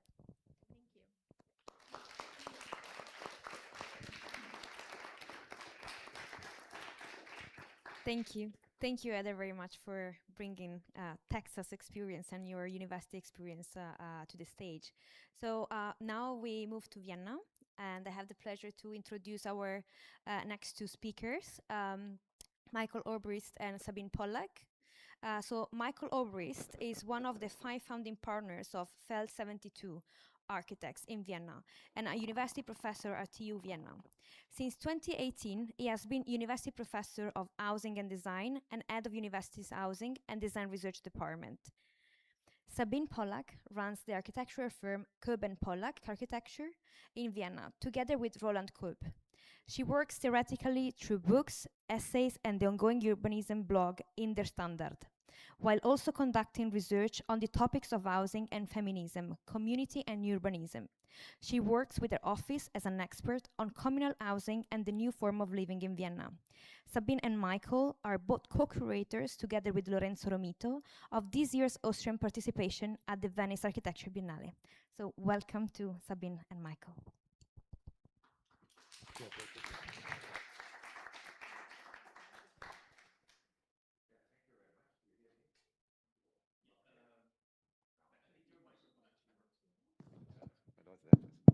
This works. Okay, thank you very much to be here in these glorious rooms, typical Europe, in terms of glorious rooms of the upper class of the past, and now the housing production in Europe of the middle class, obviously.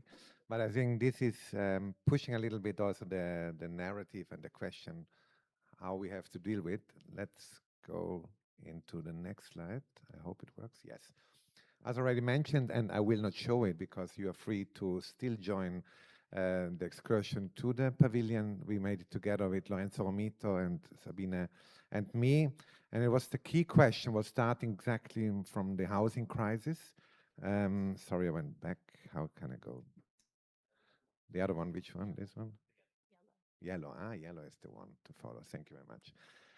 So in this, as Tatiana has already shown on a global level, but also of societies where there was a gigantic disparity already, the housing crisis has come also to Europe, where normally social democrat elements have created a welfare state.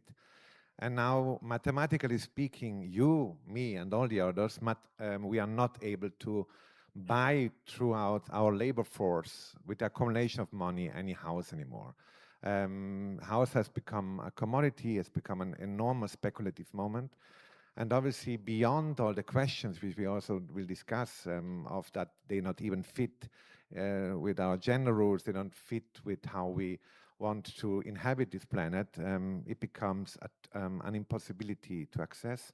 And we tried with the pavilion to focus on two main answers as a starting point of a discussion, of a dialectic discussion. And literally by the notion of care, who can take care of us in this moment? So one could be the public. We looked at the very impressive administrative model of Vienna in the care of housing, where somebody else takes care of you, which also creates a dark side of such a system. And then the parallelity, what is when the state or the city has not the means and or through a complexity of problems to give an answer. And we looked at the biggest housing struggle phenomenon of Europe, which were the fight for housing rights and the occupation movements in Rome. So from moments of complete caretaking and administrative models to the moments of bottom-up movements, but still trying to find this kind of common ground of asking ourselves, how do we want to live together in the future? We made a collaboration with Art Plus, which is one of the key magazines of architecture and theoretical urbanistic discourse in the German-speaking world, and we translated together with Spectre Books. And in this main question today, we start in the investigation and to open up the question about Vienna. Vienna, obviously, with a strong relation to the notion of housing. And Vienna made something very decisive in its past. And from the question of taking care, which a normal state created the strange word of social housing, which means that those who don't have the means are supported by the state, and we collect money and create houses for them, whoever they are, could also be us, by losing our jobs or getting older. Vienna made a complete change and said, no, we don't want this kind of division. We all want housing for everybody.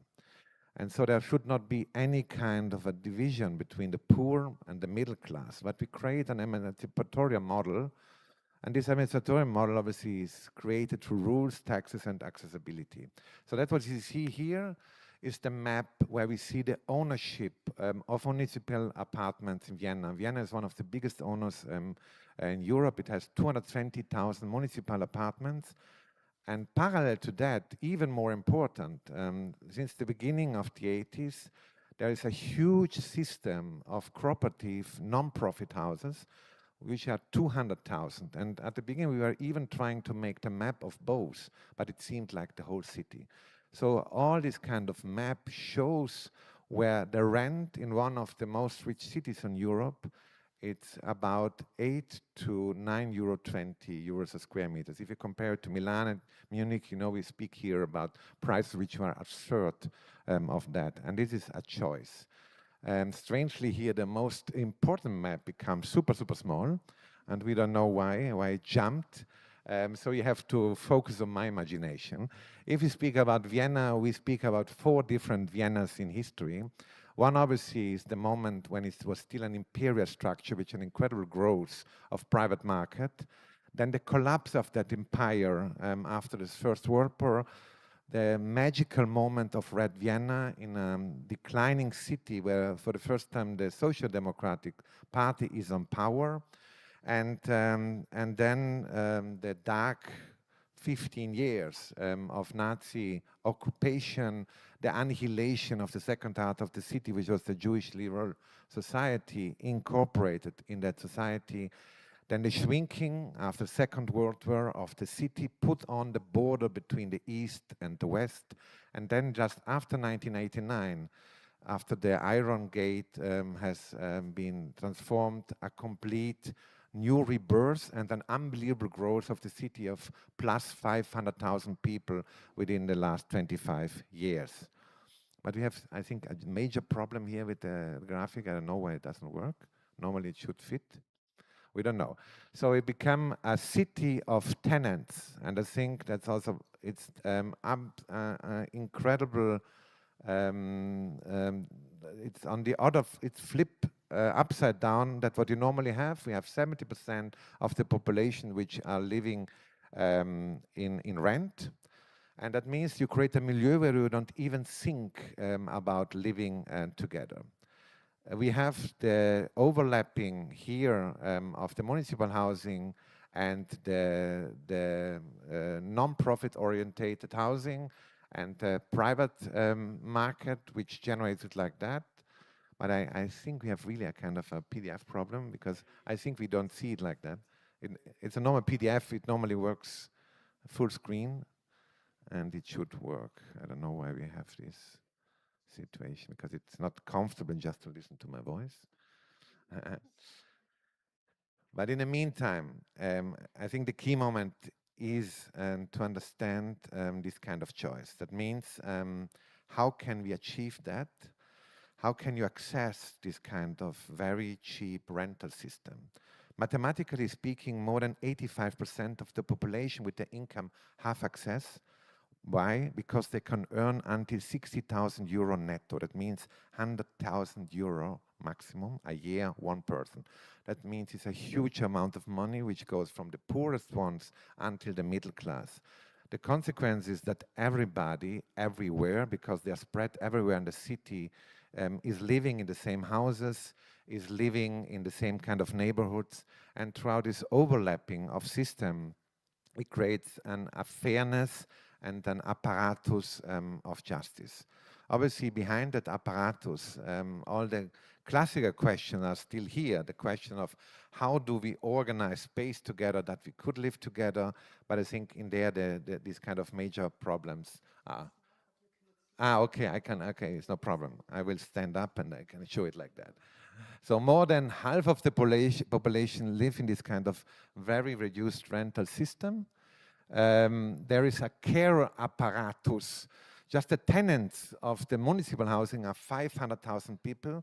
Just to understand, this is bigger than any army of the Second World War, and these people are writing emails every 2 weeks. So we understand already how much a care system can be. That's what I just explained. So the accessibility is for every European citizen. You don't have to be neither Viennese, neither Austrian, but it's a system which creates fairness by choice. And it took 100 years of development to create a milieu that took it as normal. It started from multi-crisis like today in absolute poverty, where settlers came to the city on the borders. The settlers were the birth moment of all the cooperatives, because this kind of auto-organized system created this kind of parallelity.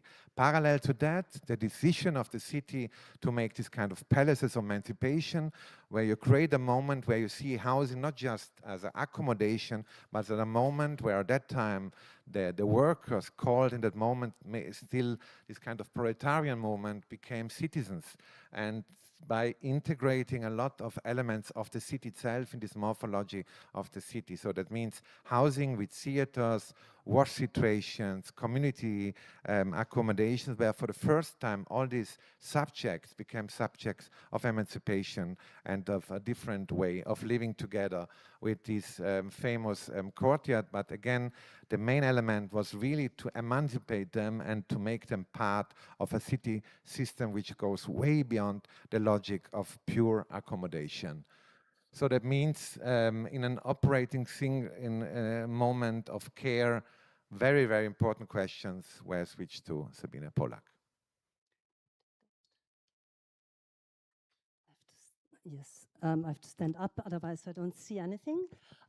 So, yeah, Vienna is doing good job offering us housing, but we have a lot of questions regarding the future. So right now already there are 33% living as singles, and the number is increasing.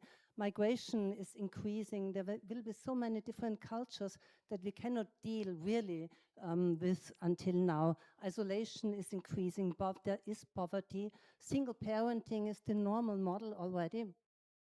Sorry. There's so much unpaid care work still.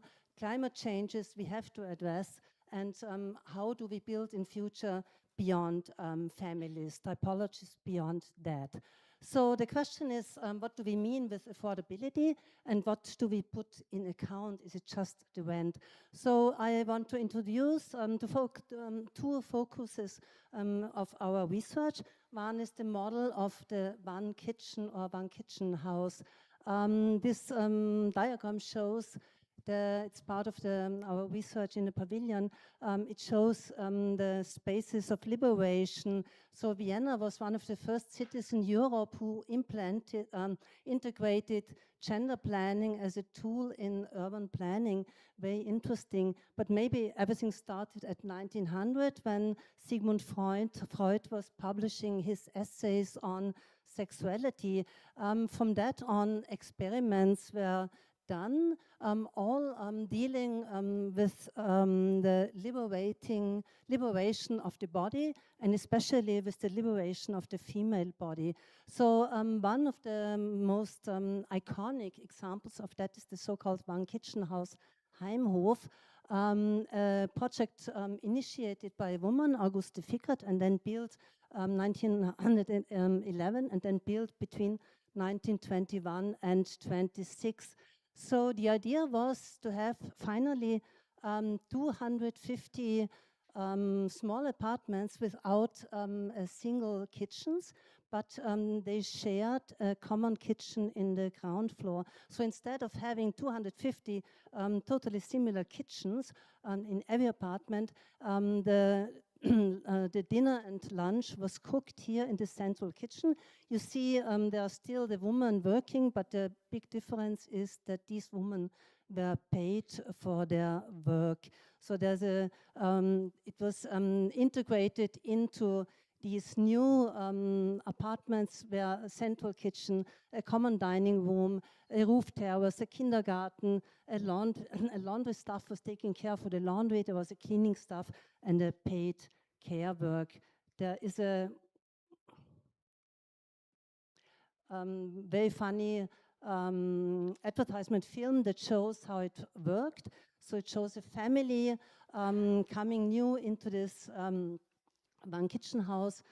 They are ordering the meal is coming up into the room, they are eating there, and the children are going to the kindergarten on the roof terrace, and and finally the woman can have a paid productive work and being at the same level as the man of the family.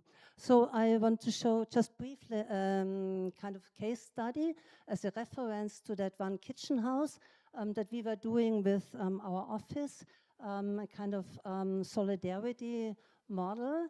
It is the woman housing project in the north of Vienna, done more than 10 years ago already. A house with 40 apartments, developed together with women in a very long participation process. and they are sharing a lot of common facilities. But the process was important. So we were asking the woman, how do you want to live together? There was the question, do you need a single kitchen in every apartment? And they said yes, they want a kitchen. But then we asked the question, do you need a living room? And they said no, the living room is somehow not really necessary anymore. The kitchen was more important in that role. And there was the question about a children's playroom, and they said no, they want the whole house to be a playhouse. So what you see here is not the section through the single apartments, it's a section through the infrastructure, the central corridor. It is very well lighted, it's extra wide, 3 meters wide, and it can be used for almost everything, as long as you then after that remove all your things because of fire regulations. Here you see the common living room, so they share a living room and they share a kitchen in the ground floor connected to the terrace, which is occupied mainly by children. And the most beautiful space in the house is not the penthouse on the roof, it's the common laundry connected to the roof terrace. So the second project, which is important somehow for us in Vienna, if we think of how can we learn from the history, the famous history, it's also that's the thesis of the, as a result of the house. And the second model is a very famous one, the so-called Wohnpark Alt-Erla, one of the few megastructures built in Vienna for 3,200 apartments, and this very iconic photograph with the swimming pools on the roof. So in other cities, such big projects would have become immediately a problem. Not in Vienna, astonishingly. It worked quite well. It has very beautiful terraced apartments on the edge, and it has a huge infrastructure built immediately. But what is very interesting is the problematic zone of the project, the so-called, well, we called it Big Belly, where a lot of unlighted spaces are positioned. But the cooperative, they gave those spaces to the inhabitants, and they founded 30 or 40 different clubs, and each of this club has one of the, does not work, where do I have to draw? Has one of these spaces using as for different activities. There's a dancing club, there's a happy hour club, there's a Freddie Quinn fan club, and all different kinds of very good to use spaces. So the thesis we got out of that is that every house needs this kind of extra space. It can be really rough, it doesn't have to be lighted maybe, but you need this space and it should be flexible. So to continue. Growth. That means Vienna had a problem, because this was a promise you can promise to a shrinking society. But what do you do if the society is growing 20,000 people a year, and every 5 years you have to integrate a city of 100,000 within your own city? And that means the first transition from that, what in German is called the Siedlung, the settlement, to the question of the city. So 10,000 bathrooms and 10,000 sleeping rooms don't create a city alone, but a city is something which has a ground floor full of activities, has completely different other questions of not just commoning, but also to reproduce activities of the city itself, to goes under the notion of the plot, and all this kind of overlapping of questions. So Vienna created a kind of a curatorial city where all the neighborhoods in these enormous productions of neighborhoods of around 20,000 to 40,000 people created complete different questions for architecture and for housing. So in this mass producing of housing, for the first time, complete other questions have to be integrated. How to make an active ground floor plan for commerce, etc. And how could all the agents of transformation, which were normally non-profit orientated housing experts, which have nothing to deal with activities on ground floor, how can they integrate some elements like this, and how could the city itself become a curator? So in very specific plots of the city, they started special programs that within the housing model, also other activities can find a place, and to make it very, very cheap. What you see here, ground floor plan for €4 a square meter for very small activities. If you compare it with the rental prices here in Venice, you understand that it can attract new kind of migration production, new kind of academic precariat, which starts its new own business. And these are just examples so that the new protagonist of making a city next to the housing model is really like cooperatives here of the architect Heinz. These are projects by us, by Feld 72, with the ground floor activity of teenager dance floor and lofts and co-working, and then public and coming together in this kind of housing element, or a radical cluster living where beyond the classical traditional family floor plans, you create a possibility to make very small apartments of 25 square meters, but 5 meters up, little kitchen, little bathroom as part of a collective apartment, and make them really cheap. This costs €450 rent, but you have this kind of micro apartment, and you're part of a huge apartment of togetherness, which goes beyond the classical questioning of a family house plan, and no money, no balconies, but this kind of inhabitable finestra as a tentative to work with this kind of new economy. That's what we had before in the belly, now becomes in the neighborhood. These are all places, snapshots of housing project, where you have even the boulder for the kids within the housing project, within the economy of the housing project itself, and where it becomes a kind of a sequence of common activities throughout all the houses of the neighborhood, and it becomes part of a program. So next to this very cheap housing, a kind of an integration of complete different kind of problems. So we tried to create some kind of thesis. Obviously, the starting point 100 years ago was really taxes. Very painful moment for everybody who has money, but it has to be done. So taxes was the major force which invented Red Vienna.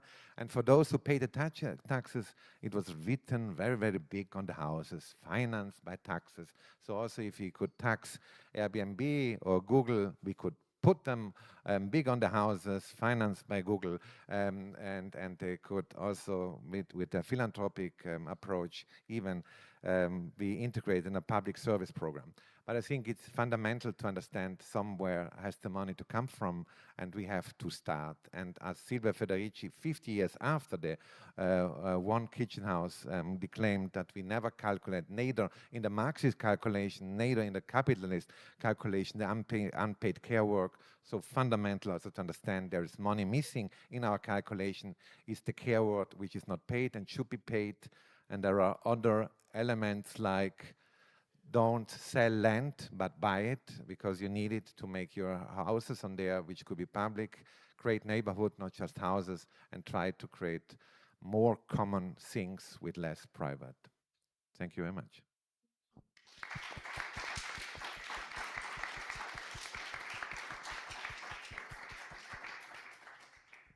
Thank you very much. Can you hear us? Can you hear me? Yes? All right, very good. Thank you so very much, Michael and Sabine, for your presentation. You know, Vienna is always a global benchmark for social housing. So thank you so much for showing us all of, these different kinds of projects. But also, I'm happy to see that there are also some recurring terms between the different presentations. So, for instance, the caring city, gender in housing, the different kinds of functions that we might even have within the houses and different types, and the role of the architect, let's say, in that. Many questions, but let's keep that to the panel discussion. Right now, I'm going to introduce our next speaker, who's Ludwig Engel. Ludwig is a futurologist and a spatial researcher. Together with a dense network of collaborators, his post-disciplinary practice spans from teaching, researching, curating, writing, and publishing to organizing workshops, conferences, discourse platforms, and advising public and private institutions on the impact of futures and utopias for society's capabilities to create and design better tomorrows. He directs the Studio for Immediate Spaces at the Stadsberg Institute in Amsterdam, together with Julian Schubert. Something fantastic. teaches at the Station Plus at the Department of Architecture at ETH in Zurich, and he campaigns for House Europe, which is the project and the work that they're putting forward at the European level. Ludwig, the floor is yours. Thanks so much. Thanks so much for the invitation. If you allow, I get up for a moment. So let me quickly recap. Sabine and Michael already said it. We do have a housing crisis in Europe, in Central Europe. It's not, you know, that some people can't find 200 square meter apartments because they just, you know, want to express themselves. It's really like families can't find places where they would need to stay in order to make an economy work for them in terms of reachability, logistics, and everything. So we're actually at a point in time in Western Europe where the very livelihood of what the European city has once promised to be is at stake, and only is a promise for many and not a reality anymore. And a basic observation that we found over the last couple of years was that perfectly fine houses built between the 50s, 60s, 70s, 80s that were fully occupied with people that were fully integrated into their neighborhoods, at one point were just demolished, and some new building was erased at the same spot, and no one moved in. It was just like this fine new house standing on that residential road, and no one moved in. It was just a very expensive house for people who obviously didn't need to live there. And it somehow feels wrong, right? I mean, that's really like, if we follow everything that has been said so far, cities are for people and not for profit. So at the chair at ETH in Zurich, where I teach since 2017 together with Arno Brandelhuber and Olaf Gravert, we called the chair for architecture and storytelling. And from the beginning on, we teamed up with filmmakers, and the idea was to make films, documentaries, to understand better why this situation happened. And we did one film which was called The Property Drama, investigating who owns the land. There was one film that was called Legislating Architecture, where we tried to understand how law shapes architecture. And time and again, we ended up with question of how do we treat an existing building as an intelligent ruin, as something that is in a current state but needs to be adapted for future use. How can we, you know, energize the existing energy within what is already being built instead of tearing down buildings and buildings up? And at one point we felt the answers, the architectural answers, are all out there. It's not really a question of how to do it from an architectural standpoint. It's a question of how to do it from a legal standpoint. Because it's just not possible. There's enough people who can do it, there's enough people who could finance it, but in the end, it's a calculation that even a bank that wants to only invest in sustainable projects cannot do, because there's just no money in it whatsoever. And so we looked at the legal frameworks and decided to change sides from researchers to activists and initiate a campaign which is called Power to Renovation. And it's a European citizens initiative that actually has the power to change European legislation. So what we can do as European citizens is to come together and propose laws that would ultimately change the very idea of how we treat our existing buildings, and through the change in laws could instigate and incentivize possibilities of how to work with the existing instead of following that speculative logic of constantly demolishing and building anew. And yeah, that's our campaign, House Europe. We started in February. this year. We have until February next year to collect 1 million votes. We have 50,000 so far. We have, you know, we flooded the architectural internets with our campaign. We have been participating in all biennials from Chile to Chicago, from I don't know, Montreal to Venice. We have been constantly on the road. We've been constantly campaigning. We have constantly, you know, kind of trying to get our message across. And it is well received, but it is not being picked up and voted for.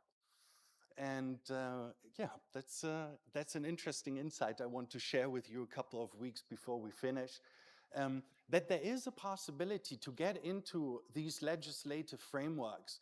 That is something that is not only left for lobbyists, but it's really something that is still organized democratically. And yeah, and we do not seek that opportunity often enough. But as there is a couple of weeks left, I encourage you to go to houseeurope.eu and maybe familiarize yourself a bit with the actual law changes that we propose that would hopefully change how to deal with the existing. And until then, I would maybe say just the next slide to have that. Don't demolish, because renovation is the better option. I think just for now, we can do the rest in the. Is that okay?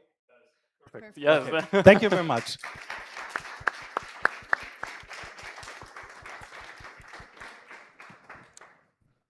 Well, thank you very much, Ludwig.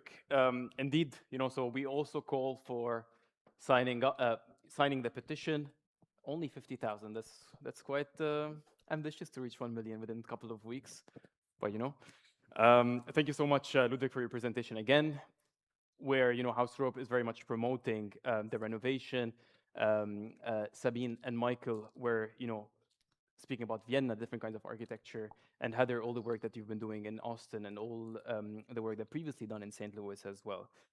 So the first question that what I want to ask all of you collectively is the common question that we're also looking at here at Shaping the City, of how can each of you as architects, as planners, as designers, also as academics yourselves, how can we work collaboratively to really address the climate crisis issues, between an association work that is really calling for action, between the municipal work pushing forward new laws or changing or buying land, or different kinds of framework or structures that could be put in place. How can we do this all together? I turn to you, Heather, if you want to start, and then we can go one by one.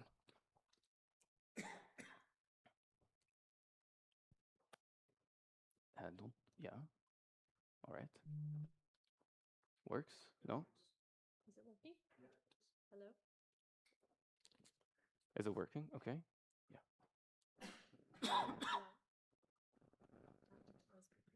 Yes. You yes. Maybe we try Lucia's. Hello, can you hear me? Yes. I think you're talking about agency. And one of the things that I was interested in was hearing about the storytelling. I'm just going to speak as an educator. I think that part of the responsibilities that we need to teach students is to be kind of agents, advocates, be able to communicate with future clients about the urgency of these issues, and be able to demonstrate through not just simply kind of still drawings, but films, animations, thinking about kind of how our environments are visually changing and how it will impact individuals. I think that some of the best activists are storytellers, and they work not only with their own communities, but they have a way of reaching out more broadly And that's what it's going to take. I don't think we can stay within our own disciplinary boundaries anymore. So how do we capitalize on the things that we do so well to reach a broader audience?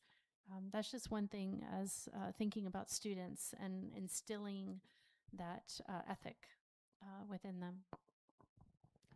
Thank you, Heather. I turn to you now, Michael. What do you think? No, thank you. At the beginning, you already said a list, and in the list obviously lies the answer because it's so complex. But parallel to that, I think that what Ludwig said, I think is fundamental. The architecture world obviously was always very good and speak to themselves and create public spheres of discussion. Very, very good in that. Fantastically and glorious, and we went into the books with the discourse, but exactly, and I'm very thankful that you open up the discourse between that, what we want to achieve, because you try to make it a law or a tentative to make it a regulative system. And I think that's the defining force. It's like the tax system of Red Vienna. So we can then read all our Manfredo Tafuri, but without a tax system, it would not have worked. And it's just I think this is a little bit the problem, that as the major influencer in architecture are not so gigantic than influencers for beauty or whatever it takes. And it therefore would be very interesting. So when 1968, they were speaking about the bravest of their generation, with some of them died in war, some of them made fights, some of them got lost in drugs. But now the so-called best of our generation go just to Silicon Valley, make absolute crazy products for nothing, and could change the world of distribution, of hunger, whatever. So we have gigantic companies which could make a change. They don't do it. And I think this is exactly the point. I mean, we have unbelievable drivers of change already in our platform digital world. But I think the world of architecture does it. And I think here it's full of idealists, and architecture by definition are this overlapping of determination and empathy. So they could do certain things, but all of us are incorporated in a system. So like Tatiana said, we are incorporated also in gender and in rules, but we are also incorporated in a system where an architecture studio is also an entrepreneurial model.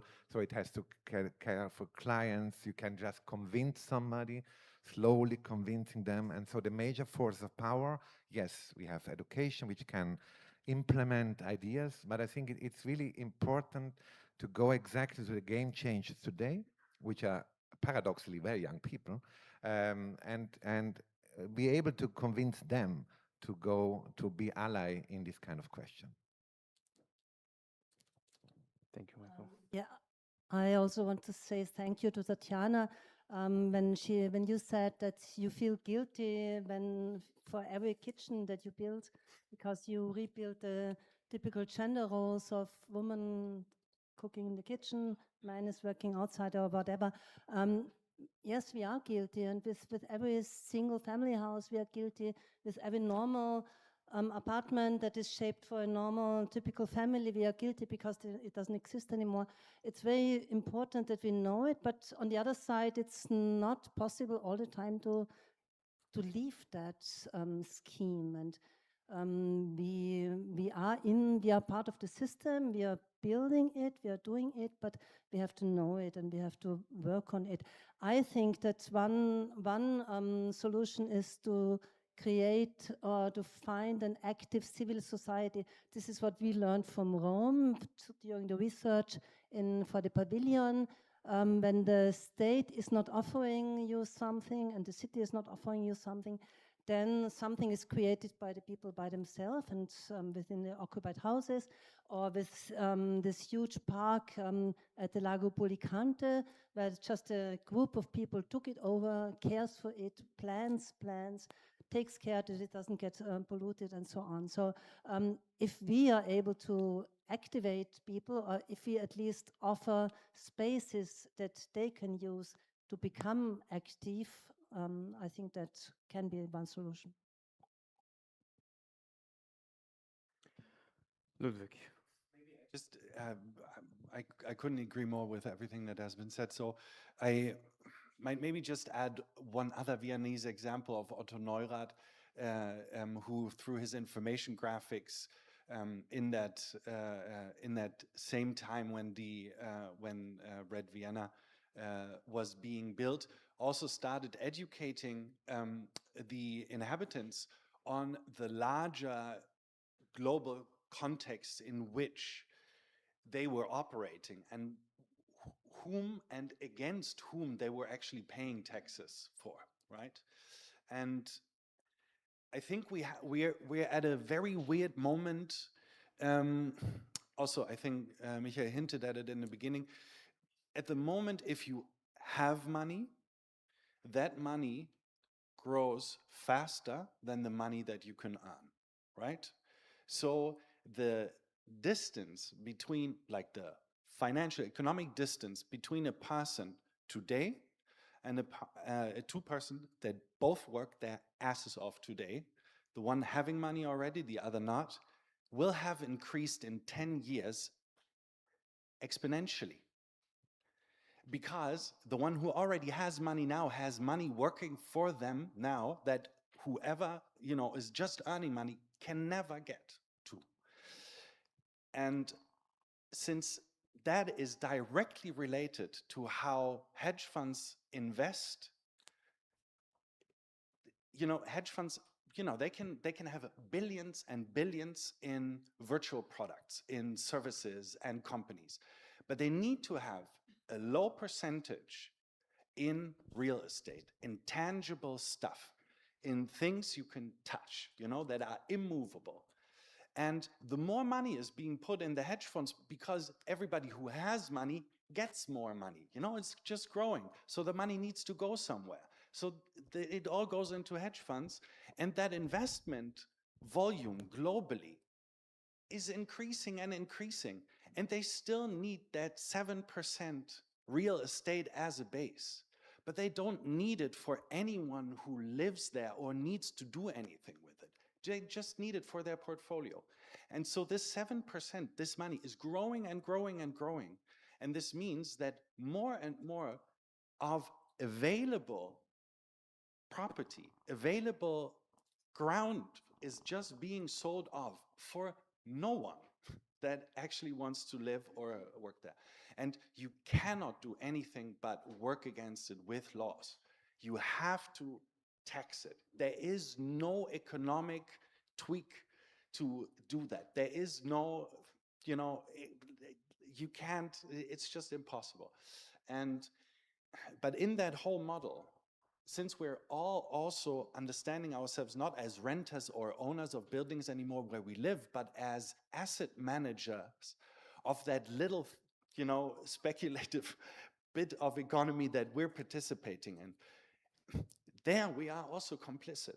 We're absolutely complicit. And I would even go as far as saying that, you know, sometimes this discussion on why are you not signing a petition for higher taxes is that even people that don't have a lot to be taxed on don't sign it because they potentially think they could have more and they don't want to be taxed on that. And the same goes for owning property. Even people who don't own any property are not willing to sign law changes because they could potentially own property at one point. And there's the whole problem of our linear modernity in a nutshell. And I think it's a very long and not very, you know, it's a very answer, but it's not an answer, it's a rant. So the only thing we have is education. The only thing that we can do is we can inform people, go back to Otto Neurath, make it as tangible as possible, as, you know, as experiential as possible so people understand it. And so all the examples that we saw today are so core because they do create that tangibility. They do create that experience of having lived differently. You know, you can say against the Swiss system and Switzerland whatever you want, especially in all these questions of speculative economies. But in a country where there is a social consensus that you move house if that house is too large for that group that you're living in, it's not a question of being conservative, progressive, liberal, green, whatever. It's just the house is too big, we're moving. And if everybody is doing that, that already, you know, changes the idea. And it's a question of education. So they see how people can move from larger places to smaller places and have a better life moving there. So we do need all these spaces. We need everything that we can get our hands on in order to have the people experience that another way of living is possible.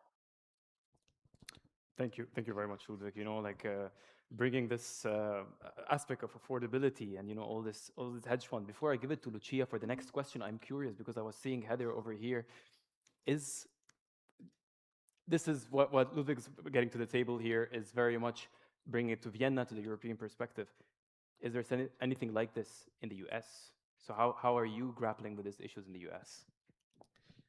In terms of affordability?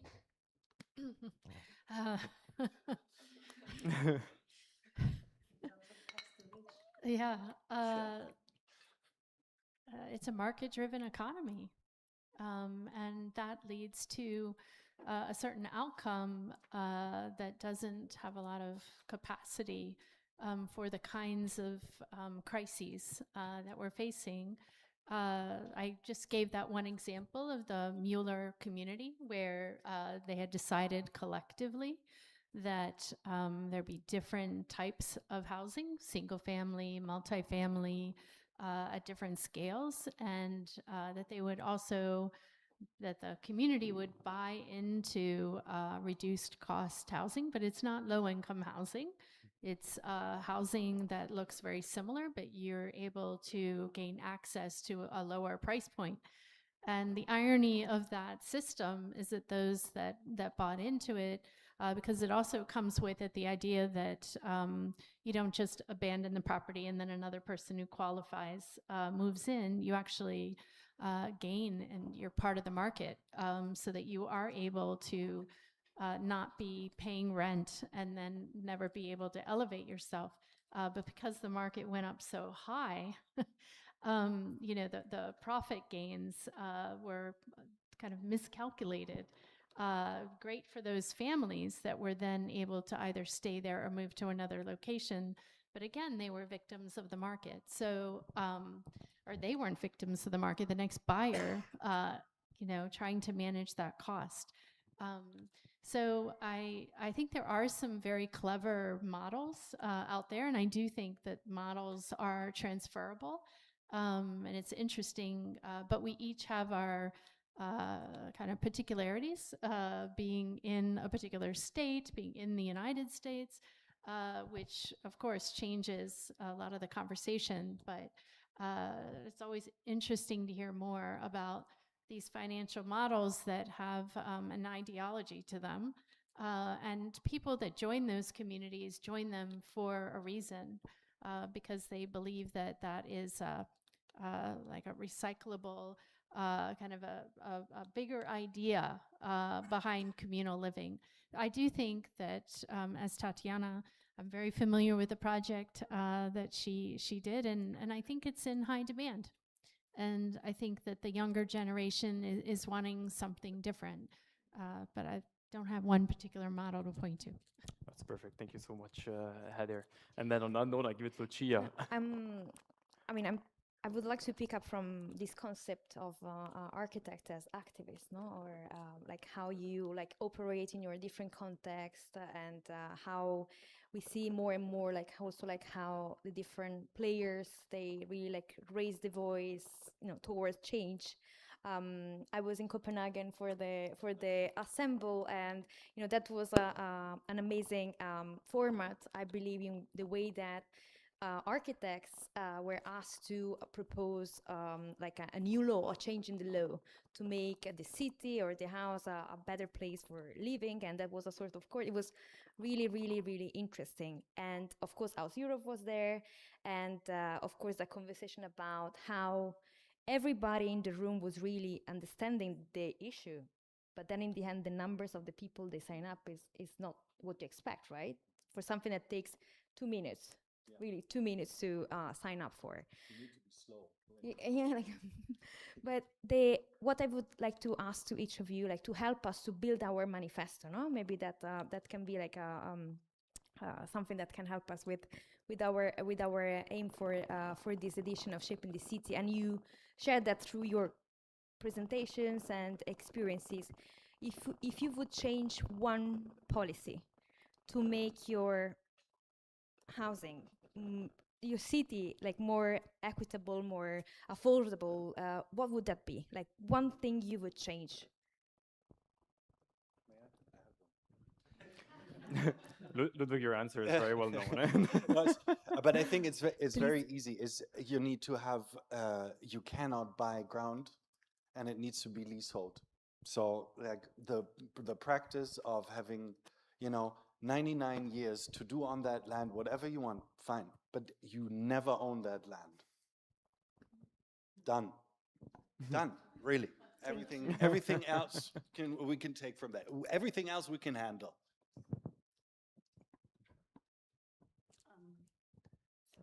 We showed these kind of exceptional projects like the cluster house or the woman housing project with a lot of co-spaces and common spaces, and it's still a bit difficult. I mean, it's possible inside of the system of Vienna, but it's still not really easy to do it, and it's so much work to find the real contracts for huge housing communities. So there's so much bureaucracy still to be done through these projects, and this should be made totally easy. Thank you, Sabine. Michael, do you have something to share? Yeah, I would be happy if it's always just one law. I think right now in Vienna they are doing that, and that is just 99 years, and then it goes to the city, which obviously just attracts certain kind of investors. But if it becomes a system, then that's the city. So that everybody investing there plays the game. I think for me, the election of Vienna was scaling, that it was able to create as a third sector market of non-profit, which was so gigantic that it created its own rules, its own affordability by scaling it up. And I think that's this kind of power of the many, which is normally used in economy by the ones which are exploiting us. But I think the clever system is really, how can we use that system? It's like a Mietshaus syndicate in a certain way, that you use we were also in this discussion on the pavilion and the polarity between what has the state to give you and what I can care. There is an in-between. How can something become of nobody? And I think that's interesting. And there are certain kind of economical strategies, how you can buy something off the market. So it's not even a reaction and counter-reaction, but a complete third way. And I think we have to think in third or fourth or fifth or sixth ways, which go beyond any kind of polarity, and I think that will be interesting. So Mietshaus Syndicate showed you can use the economical system very easily to buy off houses which are belonging to literally nobody. And we had a big discussion here of the Centro Occupati Leoncavallo in Milano, a very important moment, and I think there were 10, 20, 30,000 people on the road demonstrating on a certain day. If they all would just given 100 euros, they would have had the 3 million to buy Leoncavallo, and it would have been theirs forever. And I think it's a matter of thinking completely differently, and not just in the logic of what is the state, what is the non-state, what's the private, but an in-between. And that will be interesting to find out new ways. If not, we are always trapped in one cliche after the other. Sorry, because I think it's such an important point, no? Because there's also the question of who feels like, if you say tax the rich, who feels like they are meant by that? Your example is so fantastic because a couple of people would put a couple of euros aside, and that would be 3 million. So someone who owns 3 million, or let's say someone who owns 1 million,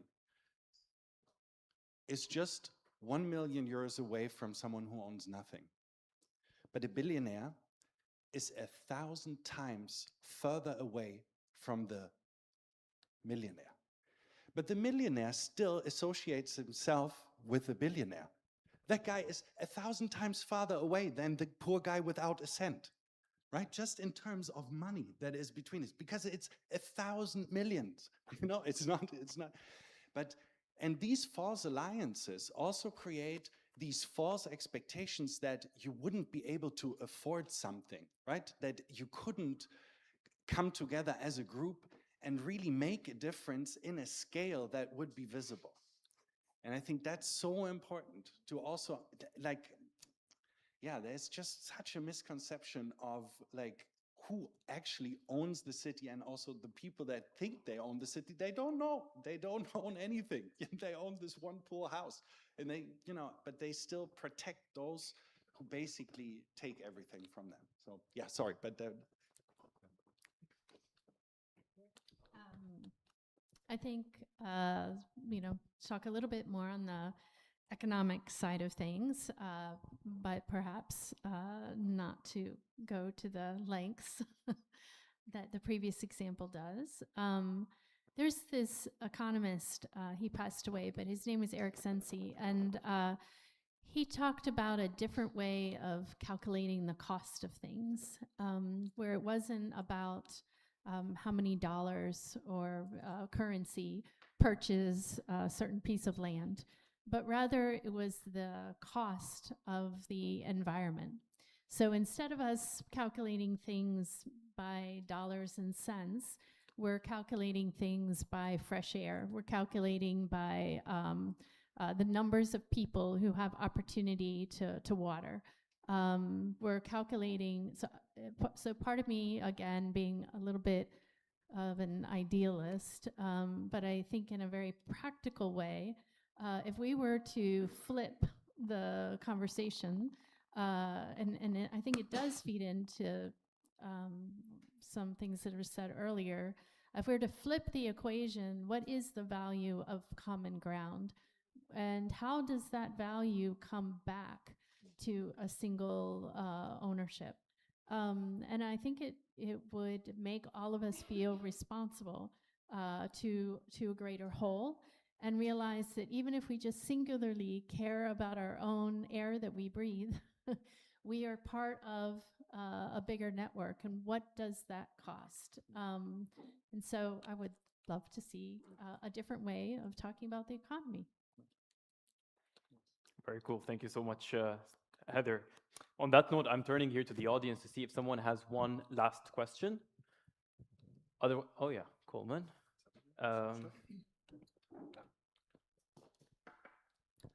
Thanks. So I just have one question. I'm coming from Morgan State University School of Architecture. So when I hear the conversations about the haves and have-nots, and especially within Europe, and I know what's happening in the US, where do the immigrants, the refugees stand in the context once, for example, in use England as an example, when the haves and have-nots become so great, the blame of economy seems to weigh on the refugees and immigrants as the problem of why that's happening. How do you, as designers and architects, confront those issues when you're dealing with issues of housing?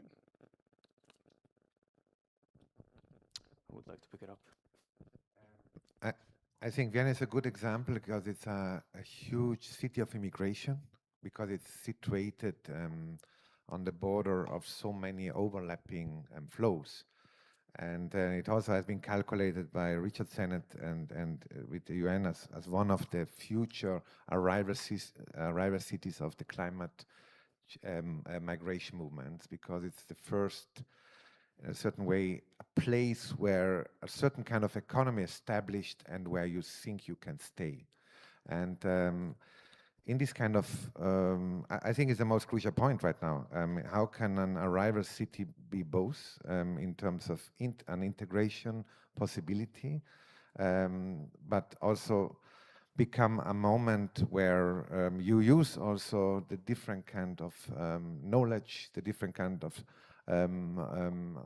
strategies of these different arrivals to make entities. And Vienna is trying to create a system, and therefore I think it's very interesting, where there are and there's a mixture between the civil society. So if you stay there 2 years in the city, you are fully integrated in this apparatus of bureaucracy. The problem are the 0 to 2 years.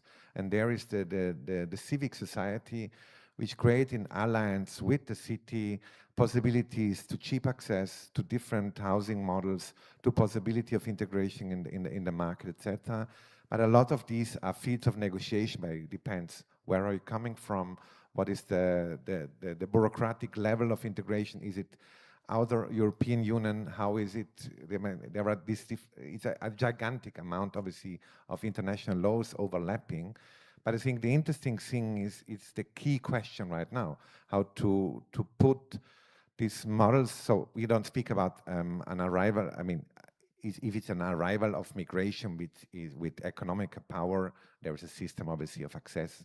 That's not the point. The point is it's really if you speak about poverty or about this new overlapping what we have right now. We also analyzed it in this gender question of that we have a multilateral overlapping, that you're migrant, queer, people of color, and no access, and how but I think it's interesting because the system, first of all, it has to be about recognition of a problem, and then it's what is the legal structure to put it. But in that city, it became one of the key questions of the city itself, but also looking back at this enormous history of integration, because gigantic migration flows of war, transformation of the East and the West have gone through that city and made the substratus of that what this city always was, really a melting pot of this kind of different kind of overlapping. But the melting pot was normally always defined by poverty, and now it's a question how to integrate it. But it became the major question of housing there, how to integrate that. I'll give an example. Recently visited the Rio Grande Valley and RGV, and I was really impressed. We were in Brownsville, and RGV is the region right on the border with Mexico, and used to be a series of isolated kind of cities that were each fighting for their own resources. And of course, there is the narrative of the immigrants coming from Mexico into the United States. And many times those narratives of harm are politically motivated more than they are kind of an actuality, because what they were able to do, and we met with a series of different mayors, they were able to create a collective narrative where instead of thinking about their own individual smaller towns and cities, they realized that their power came through the entire region. And it was a narrative of growth, of education, of housing, because they were kind of benefiting the state of Texas and benefiting the United States by increases in population that was coming across the border legally, and defining jobs that were absolutely needed, moving industry into the region that had not been there before at a much larger scale. They were then taking the profits from that and able to kind of have a more faster growing housing plan where they could increase affordable housing and increase access, but also put money into the school system and education. And it was odd. One of the points that they made in all of these conversations was their struggle with the politics of the border, because the narrative is one of danger. Meanwhile, one of those cities, I believe it's Brownsville, is like the third safest city in the United States. But you see on mass media issues of people being arrested, the gun violence. It's actually different than that. It's very different. And instead of the border being thought of as a fence that exists right between the two countries, the border actually goes around some of these cities, right? So those cities have always historically been and continue to be somewhat porous, where there are families that cross back and forth across those borders. So I think one thing that it impressed upon me is the narratives that are created with perhaps another purpose in mind, to gain traction for particular political views, and the reality of situations where instead of being afraid of migration, immigrants, they're actually what built this country. Well, the United States built the United States and is largely kind of the legacy of growth and stability that the country enjoys. I think we need to find those cycles, those loops where people coming in are then supported with housing or supported with education, and that feeds the economy. And those mayors that came together to create a bigger region were able to accomplish that. And I think that's applaudable. If I may add one little element, it's also not just the affordability of housing, but also the affordability of education, which changes a nation. And I think that's also the point. So like I was saying, Austria, in my university, we have 98 nations of students, but the education is literally for free. So and I think that's a gigantic question a society should also, if you speak about integration and access of possibility, for me the first question is how much does education cost? And it gives you a potential to integrate or not, or you have also if you're middle class debt until next century, or you will never dream of going to university because the means are so high. And I think for me this is absolutely united. You cannot look at just an housing strategy without the possibility to be integrated in a possibility of a market when the access to the market is regulated by fees which are crazy. Thank you very much. Yes. Thank you very much for this very interesting conversation. We have unfortunately not that much time today as we have to move forward with the program, but we invite everybody to check out your work and of course to check out the exhibitions that are still up and running in Venice and in Biennale and in the Austrian Pavilion and in Palazzo Mora for Eder. So thanks to all our panelists and a big applause. Thank you. Thank you very much.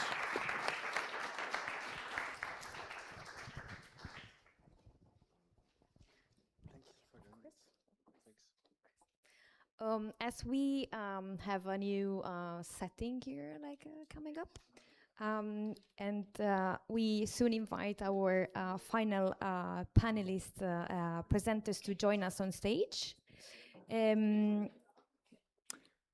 Sorry. Yeah, all good.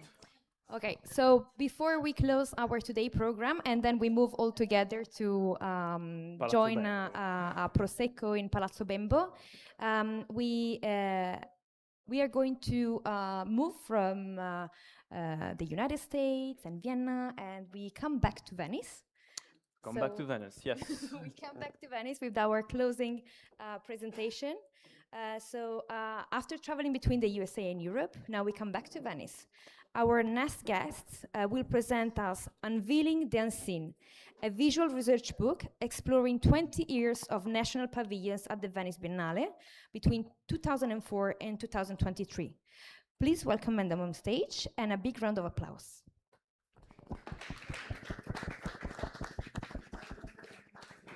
Let me introduce our next two speakers. We have Faisal and Abdullah. So Faisal's professional experience lies in the intersection of design, architecture, and real estate development. He has worked with the leading international firms on large-scale projects across the US and the Middle East. His work integrates design innovation with strategic development to create culturally responsive environments, and he currently contributes to Saudi Arabia's Giga projects.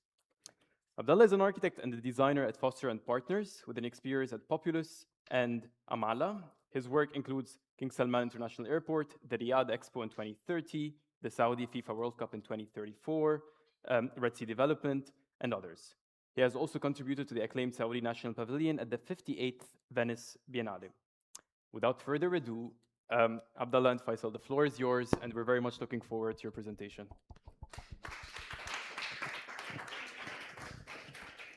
Thank you, Hadi and Lucia for the introduction, and welcome everybody to the Unveiling the Unseen.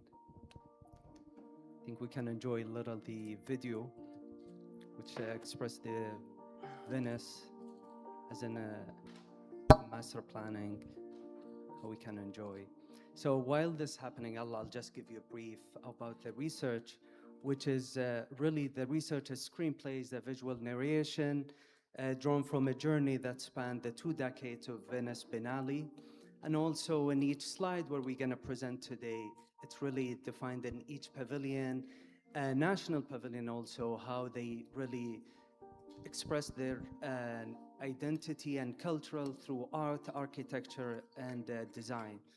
So in the work, we really work and evolve from archive the field visit and also field visit and also a living dialogue between what we build, what we expect, and also what we believe defined our time as a human today. Today, Abdullah and I, we invite you to our research, which is really not only an architecture report, but much more as in cinematic architecture journey that derive to spaces, stories, and also human experience. Now, the first part of the research really focuses on why do we have a museum and exhibition, which is really important to understand what's the difference in between. Like in the past, a museum really were just a place where to discover and really librarians were. But today it becomes more than space for dialogues and reflection and also collective memory. The next one will be where we think a museum and exhibition we often can imagine. The buildings, really, that's where we understand that preserve an object, the purpose of always evolve with the timing. Next one. And also in this slide, the question is no longer why we have museum, but also why we continue adapting and mirroring the changing over the time and how we are as a human seeking connection and knowledge with the space. A good example really I could use here, which all of us experienced during COVID. So when everything shifted from physical experience such as tour to more into virtual, like museums and also like an auction. So really we lived in that time, which derive us, So really derive us in the role of Biennale and the ideas of Biennale nowadays, how we understand the Biennales and through the worldwide. So there's, of course, Biennales in the worldwide. Abdullah, if you go to the next slide. So Biennales really are not just an exhibition, but are more the conversation held at the global stage. As we can see, we have the top Biennales in the world. We're kind of focused on art, architecture, and design, which drive us to the next question. Next. Why is Venice Biennale still the world cultural mirror? So really we draft into these terms where we're gonna see historical legacy, national pavilion models, architecture integration, etc. to the global stage, much more of these kind of terms, which really we understand why we integrate actually with these Biennale and these terms. All right. Is it working? We try to match the chair vibes with this red divider. Okay, so our visual research really explored the 2 decades of the National Pavilion and at the Venice Biennale. So it's traced really countries, how it's used and tell a story, not only express identity and diplomacy, but also how the global transformation is happening. So through art with the big word, so across time, space, and existence, also Venice hold a lens through art and global narrative and how it's been shaped. And this has come across also time and space and different timing. So 20 years of Venice Biennale that we phrase the time to see, we really focus on 3 pillars, which is the exhibition narrative, medium and tool, and human evolution. So first one is we began to question the story and question also how country tell their story. medium and tools, how things are shaped.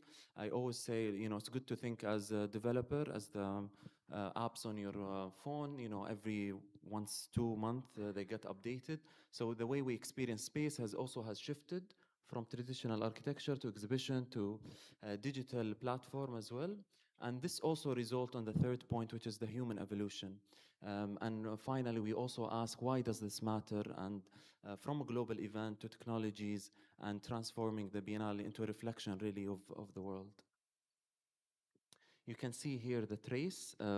Interestingly, 2019, the title we live in interesting times. So the role of the art shifted from showing what we create to really asking why we create these spaces and why we have this dialogue. So the exhibition is really a mirror into human condition. I always love to describe exhibition as a gentle touch point to the public. I always ask when we do brainstorm or things, what my brother will learn, what my mom, what my sister will learn. It's a very gentle, easy way to experimentation and share ideas. Architecture as well in a big words. And now, so every decade, Venice Biennale really redefined architectural role and memories and responsibilities, and also turning pavilion from object to display to really a mirror of human thought and thinking. As you move also across time, so from 2016, the architect role is no longer as a design of a product or a final product, but a reporter from witnessing, resilience and everyday life. Early 2000, CAD, computer-aided design, it used to be to aid the designer. Now with the machine and AI, you co-think and co-create and co-collaborate and co-make as well. It's a very powerful tool. I mean, tools like ChatGPT's, if I'm not mistaken, 140 to 160 IQ. That never happened, I think, in a human history, that to have this kind of dialogue and narrative. And then 20 years as well that we look at architectural theme at the Biennale. And then through the thread as well, so technology and cities moved into a living maps. Data layers, and replace a drawing board to a satellite view. Tools like really a Google Map dictate how we view sometimes cities, thumbs up and thumbs down. This is busy, this is not, this is easiest, this is not, this is fast, this is slow, and so on. So the exhibition is a medium that mirror transformation from a model to really an interface. So the research, as I mentioned, it's stand on 3 pillars, which is exhibition narrative, medium and tool, human evolution. We really thought of these 3 pillars as something that they intertwine and intersect and have a dialogue with each other.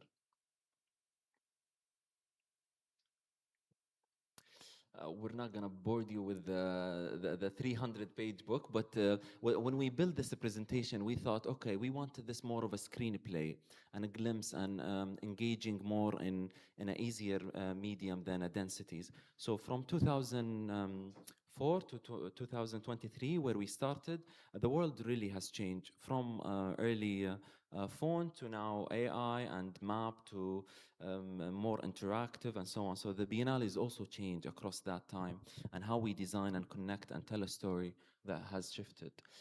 If I'm not mistaken, I think I've seen it through the Biennale of this year. There is like an AI summaries and like a regular summary. It is a very different time that we live in. So now we're moving, should we have a sound? So now we'll move you through the pillar, but with visuals.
next one.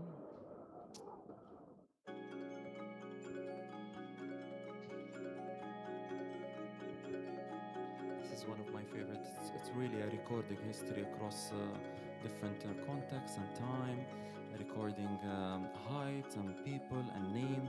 You can see how spaces and White Cube has transformed, and public is really a completion of this piece.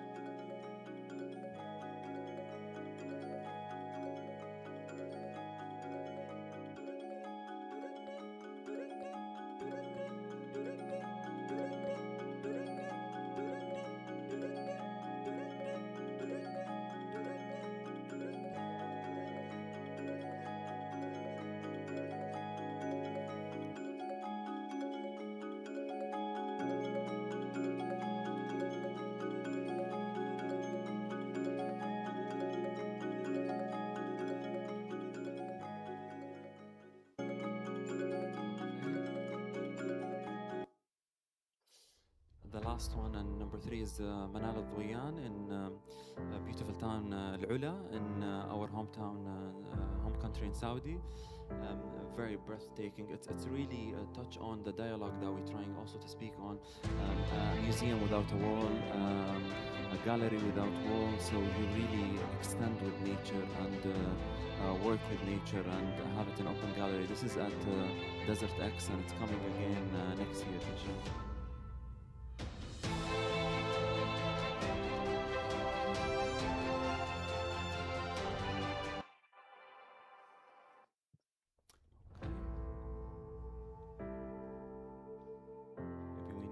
Triple click. Okay. All right. So this arrives us to the 10 years snapshot, which is really we're focusing within our lens of research. So we tighten in the research into the 10 years from 2012 to 2023, just so we can understand what's the past, present, future within our lens of research, and also how we can use it as an architect. From the material and method to meaning and memory. Next one. So really when we start with the past, which is defined as in 2 terms, memory and foundation. Next. So Finland, one of the kind of a slide where we really see as in Finland exhibition and pavilion, they use how architecture and natural material versus glass and the relationship between exterior and interior, which we can see in the next slide as well. Next one will be to Japan, the pavilion 2012, which is really state a question after the earthquake happened 2011 Japan. So they really ask the question, can architecture actually protect humanity after the earthquake? And what's interesting about this pavilion, really they display what happened aftermath after the earthquake and how they try to rebuild from the natural material within the exhibit. The next one will be Switzerland in 2014. They really revisit the 2 thinking of what architecture and experience that could be in a building. Meaning it reminds us at some time when we walk through the space and understand surrounding and imagine architecture, it's acting as an all. So now we arrive to the present, which is really give us the 2 terms, understanding present, which reflection and shifting. So really in thinking about it today, exhibitions speak less than through wall, but actually more into voices. Philippine, which is interesting in this pavilion, really they interact with the visitors, spectators, acting as in these pavilions or buildings as a human being, changing over time. Think about it as if you developer or architect in a city usually change over years and expanding even more and more. And that's what they're trying to express, how city could be changed over the time as a human being you grow in. The next one, which I'm sure many of you guys familiar with that, Switzerland in 2018, really they went to a full scale. You can visit the space and integrate with it and understand how it looks like, what does it mean to be home for the human worldwide, like what the type of the space we needed and what type of the access to the sunlight, etc. The next one will go to, of course, UK, which is a garden And what does it mean to have a garden or natural integration with the sustainability, and also as in a space which is in many culture, courtyard is really important to be part of home. Of course, this is different snapshots. Now we go to the future, which is really give us the two terms, imagination and transformation, where in the next slide, we'll see Canada Pavilion really become a statement against turning home into a cultural place where human needs, and really what does it mean to have ethics, a value of a space that you can live in. Estonia in 2023 really address a question how homes nowadays become more public than just a privacy, and how we integrate with the outside to the inside. And here where we can see it. Last but not least, US in 2023, which is really interesting as we facing issues with the plastic worldwide. They turned that more how we can use of the waste, turn it into architecture material, such as within the space into small scale, such as furniture, to the walls and etc. surround. Okay, thank you. Closing reflection. So the book really has a 5-section, and you know, architect or a designer sometimes they don't like everything, you know. So we try to question the interior and the way that you interact with the book as well. So we approach this book not just as a publication, but as an exhibition on itself. It combines visual experience.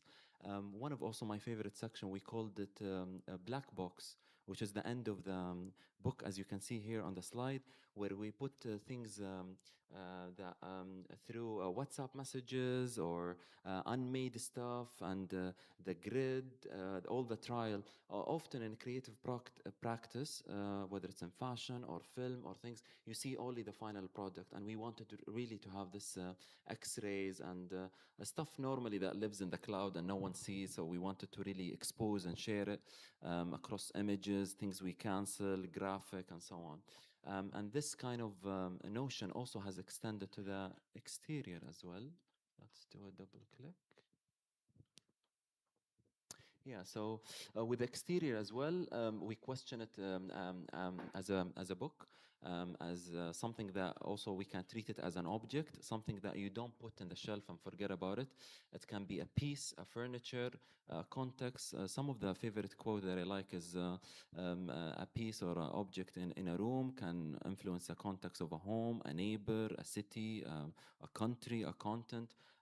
We wanted also to have the sense of a play where it's reflected through the material. I've read somewhere IKEA product, the reason people have the loyalty is because you can assemble it and have a connection. So that part also, we try to integrate it with the product design as well. So it's not just a piece that you put in, but also you can create as you wish. And yeah, and this goes without saying. It's a great teamwork that worked into this production for the past 4 years to put this visuals together. And then last but not least is it's not what you look at that matter, but it's what you see. Thank you so much. I think that's the end of it.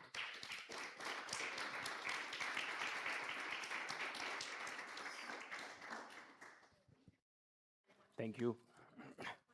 Abdullah, it's a beautiful presentation. It's a beautiful visual research that really also brings us back to previous editions of. We've been asked to get closer. Okay. Oh, sorry. So we're gonna join you on the chair. No worries. It's easier to. He also brought us back in time to different editions and of Biennale and other exhibitions around it, and he also how the impact of those exhibitions also had on national participations, how they decided where to exhibit, how to exhibit, what to exhibit, if to come back or not, what to do, so on and so forth. And I'd love to share how also I think this, in being part of this realm, of Venice Biennale related with the ECC and organizing exhibitions since many years. I'd love to share that I believe we have this kind of privileged point of view on what is the exhibition creation and Biennale creation here in Venice. What I'd love to ask you if you like to share more about like what do you think is the impact that these exhibitions, Biennale, national pavilions, they have on the community of Venice, and specifically on the housing community of Venice. We had a beautiful input, more than an input, by Tatiana Bilbao, and about like the project that she's part of with the Vatican Pavilion, but I'd love to hear your comments on that.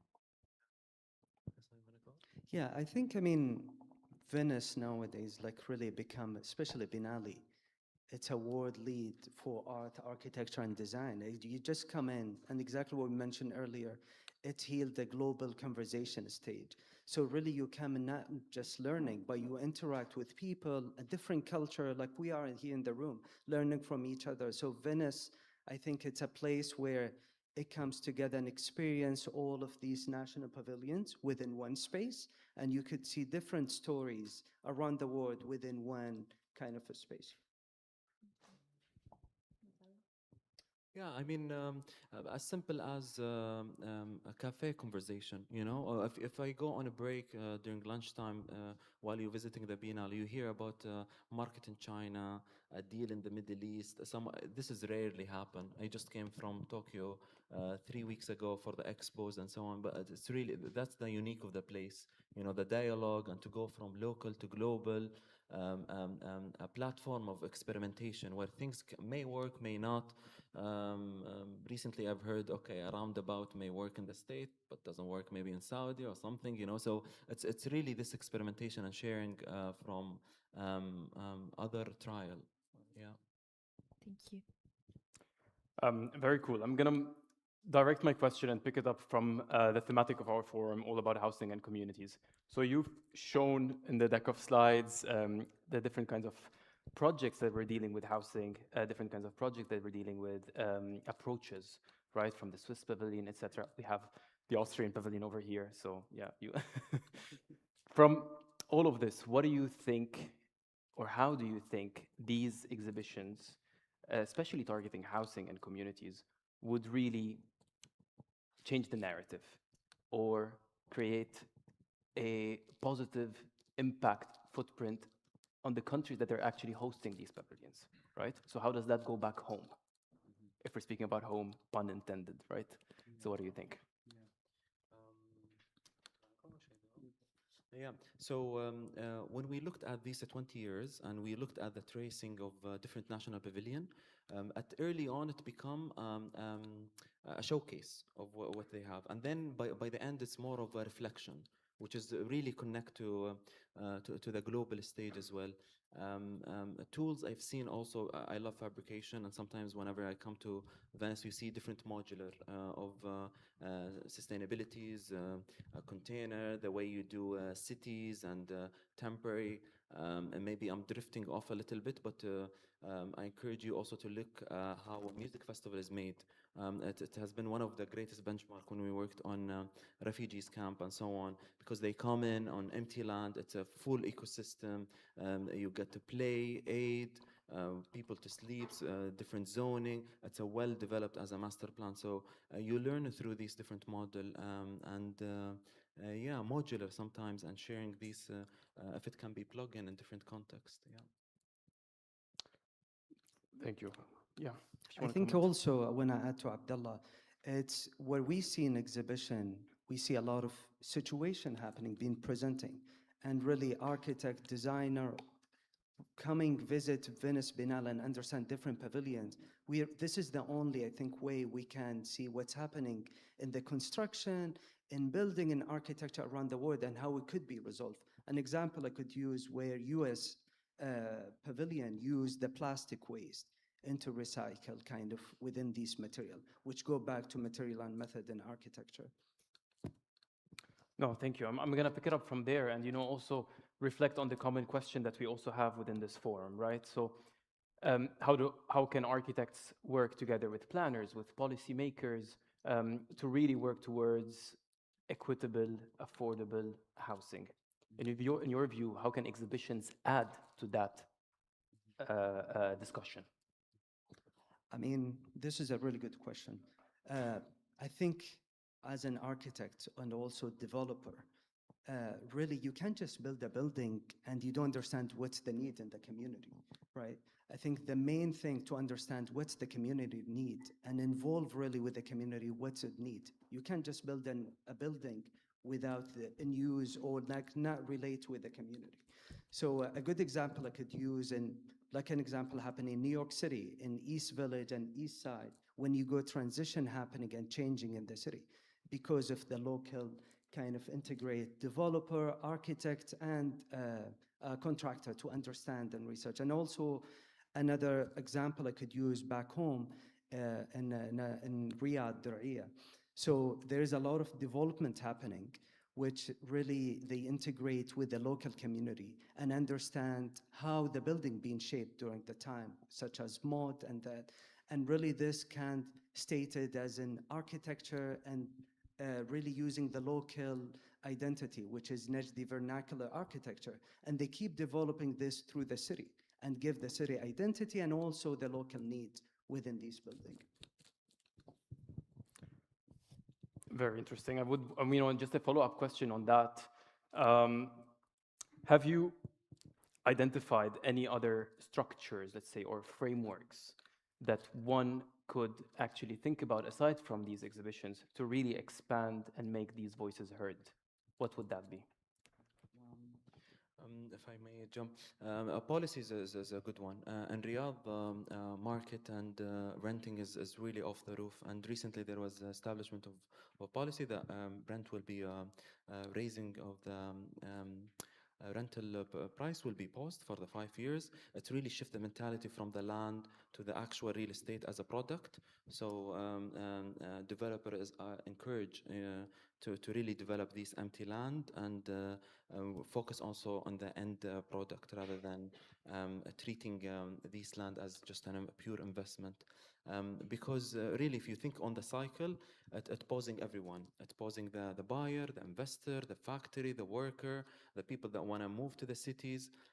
So sometimes a policy like this really reshape and redirect the real estate market. Yeah. Very cool. So as a follow-up to that, Lucia, I'm not sure if you have any question. No, I was wondering if you if you have any comments or any feedback also about the role of curators of the National Biennale and National Pavilion, it's like in how they also shape this, they also shape this idea how the audience can see like the message, or the audience can see like what we were just talking about. And kind of like getting the message across, you mean? Mm-hmm. Or yeah, it's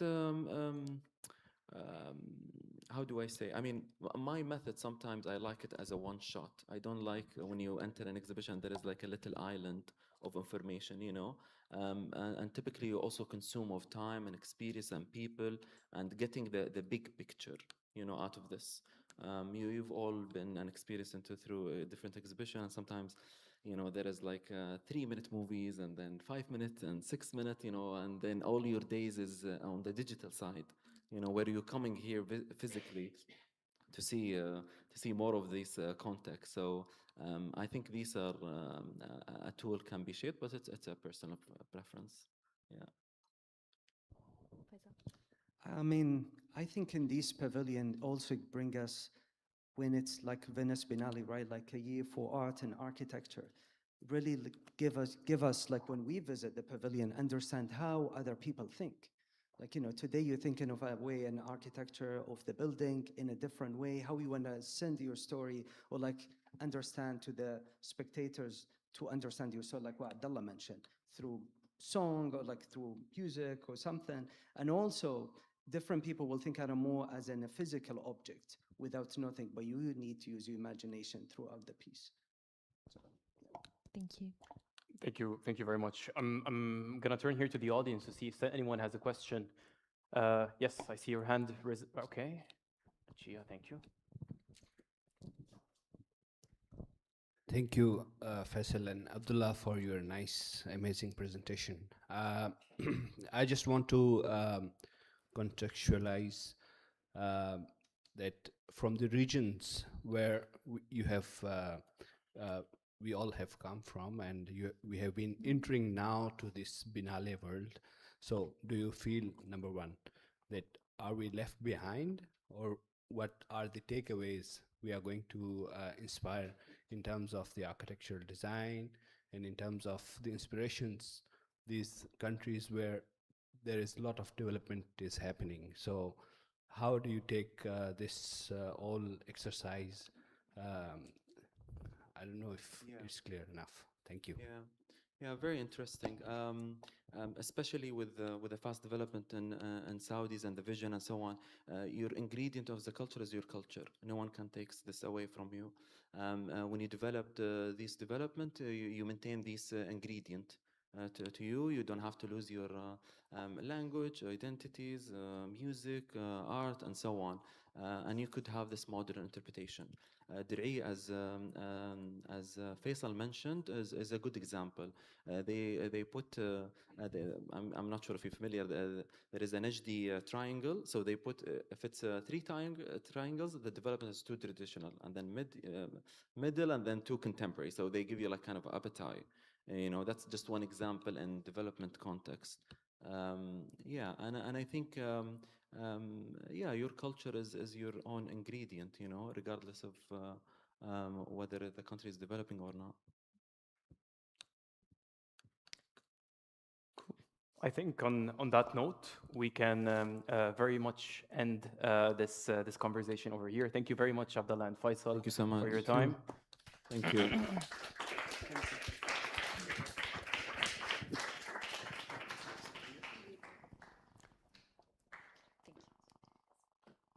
And we're almost at the end of our day. And before we head to Palazzo Bembo, we just want to tell you what's going to happen tomorrow. So, can I click? Yes, we can. So what we're trying to do in this Shaping the City is really try to expand the voices, really try to get different examples from all over the world. And what we have achieved today, alongside with tomorrow, is a certain section, a certain amount of countries or examples or cities that we've been able to cover. And these are the countries over here.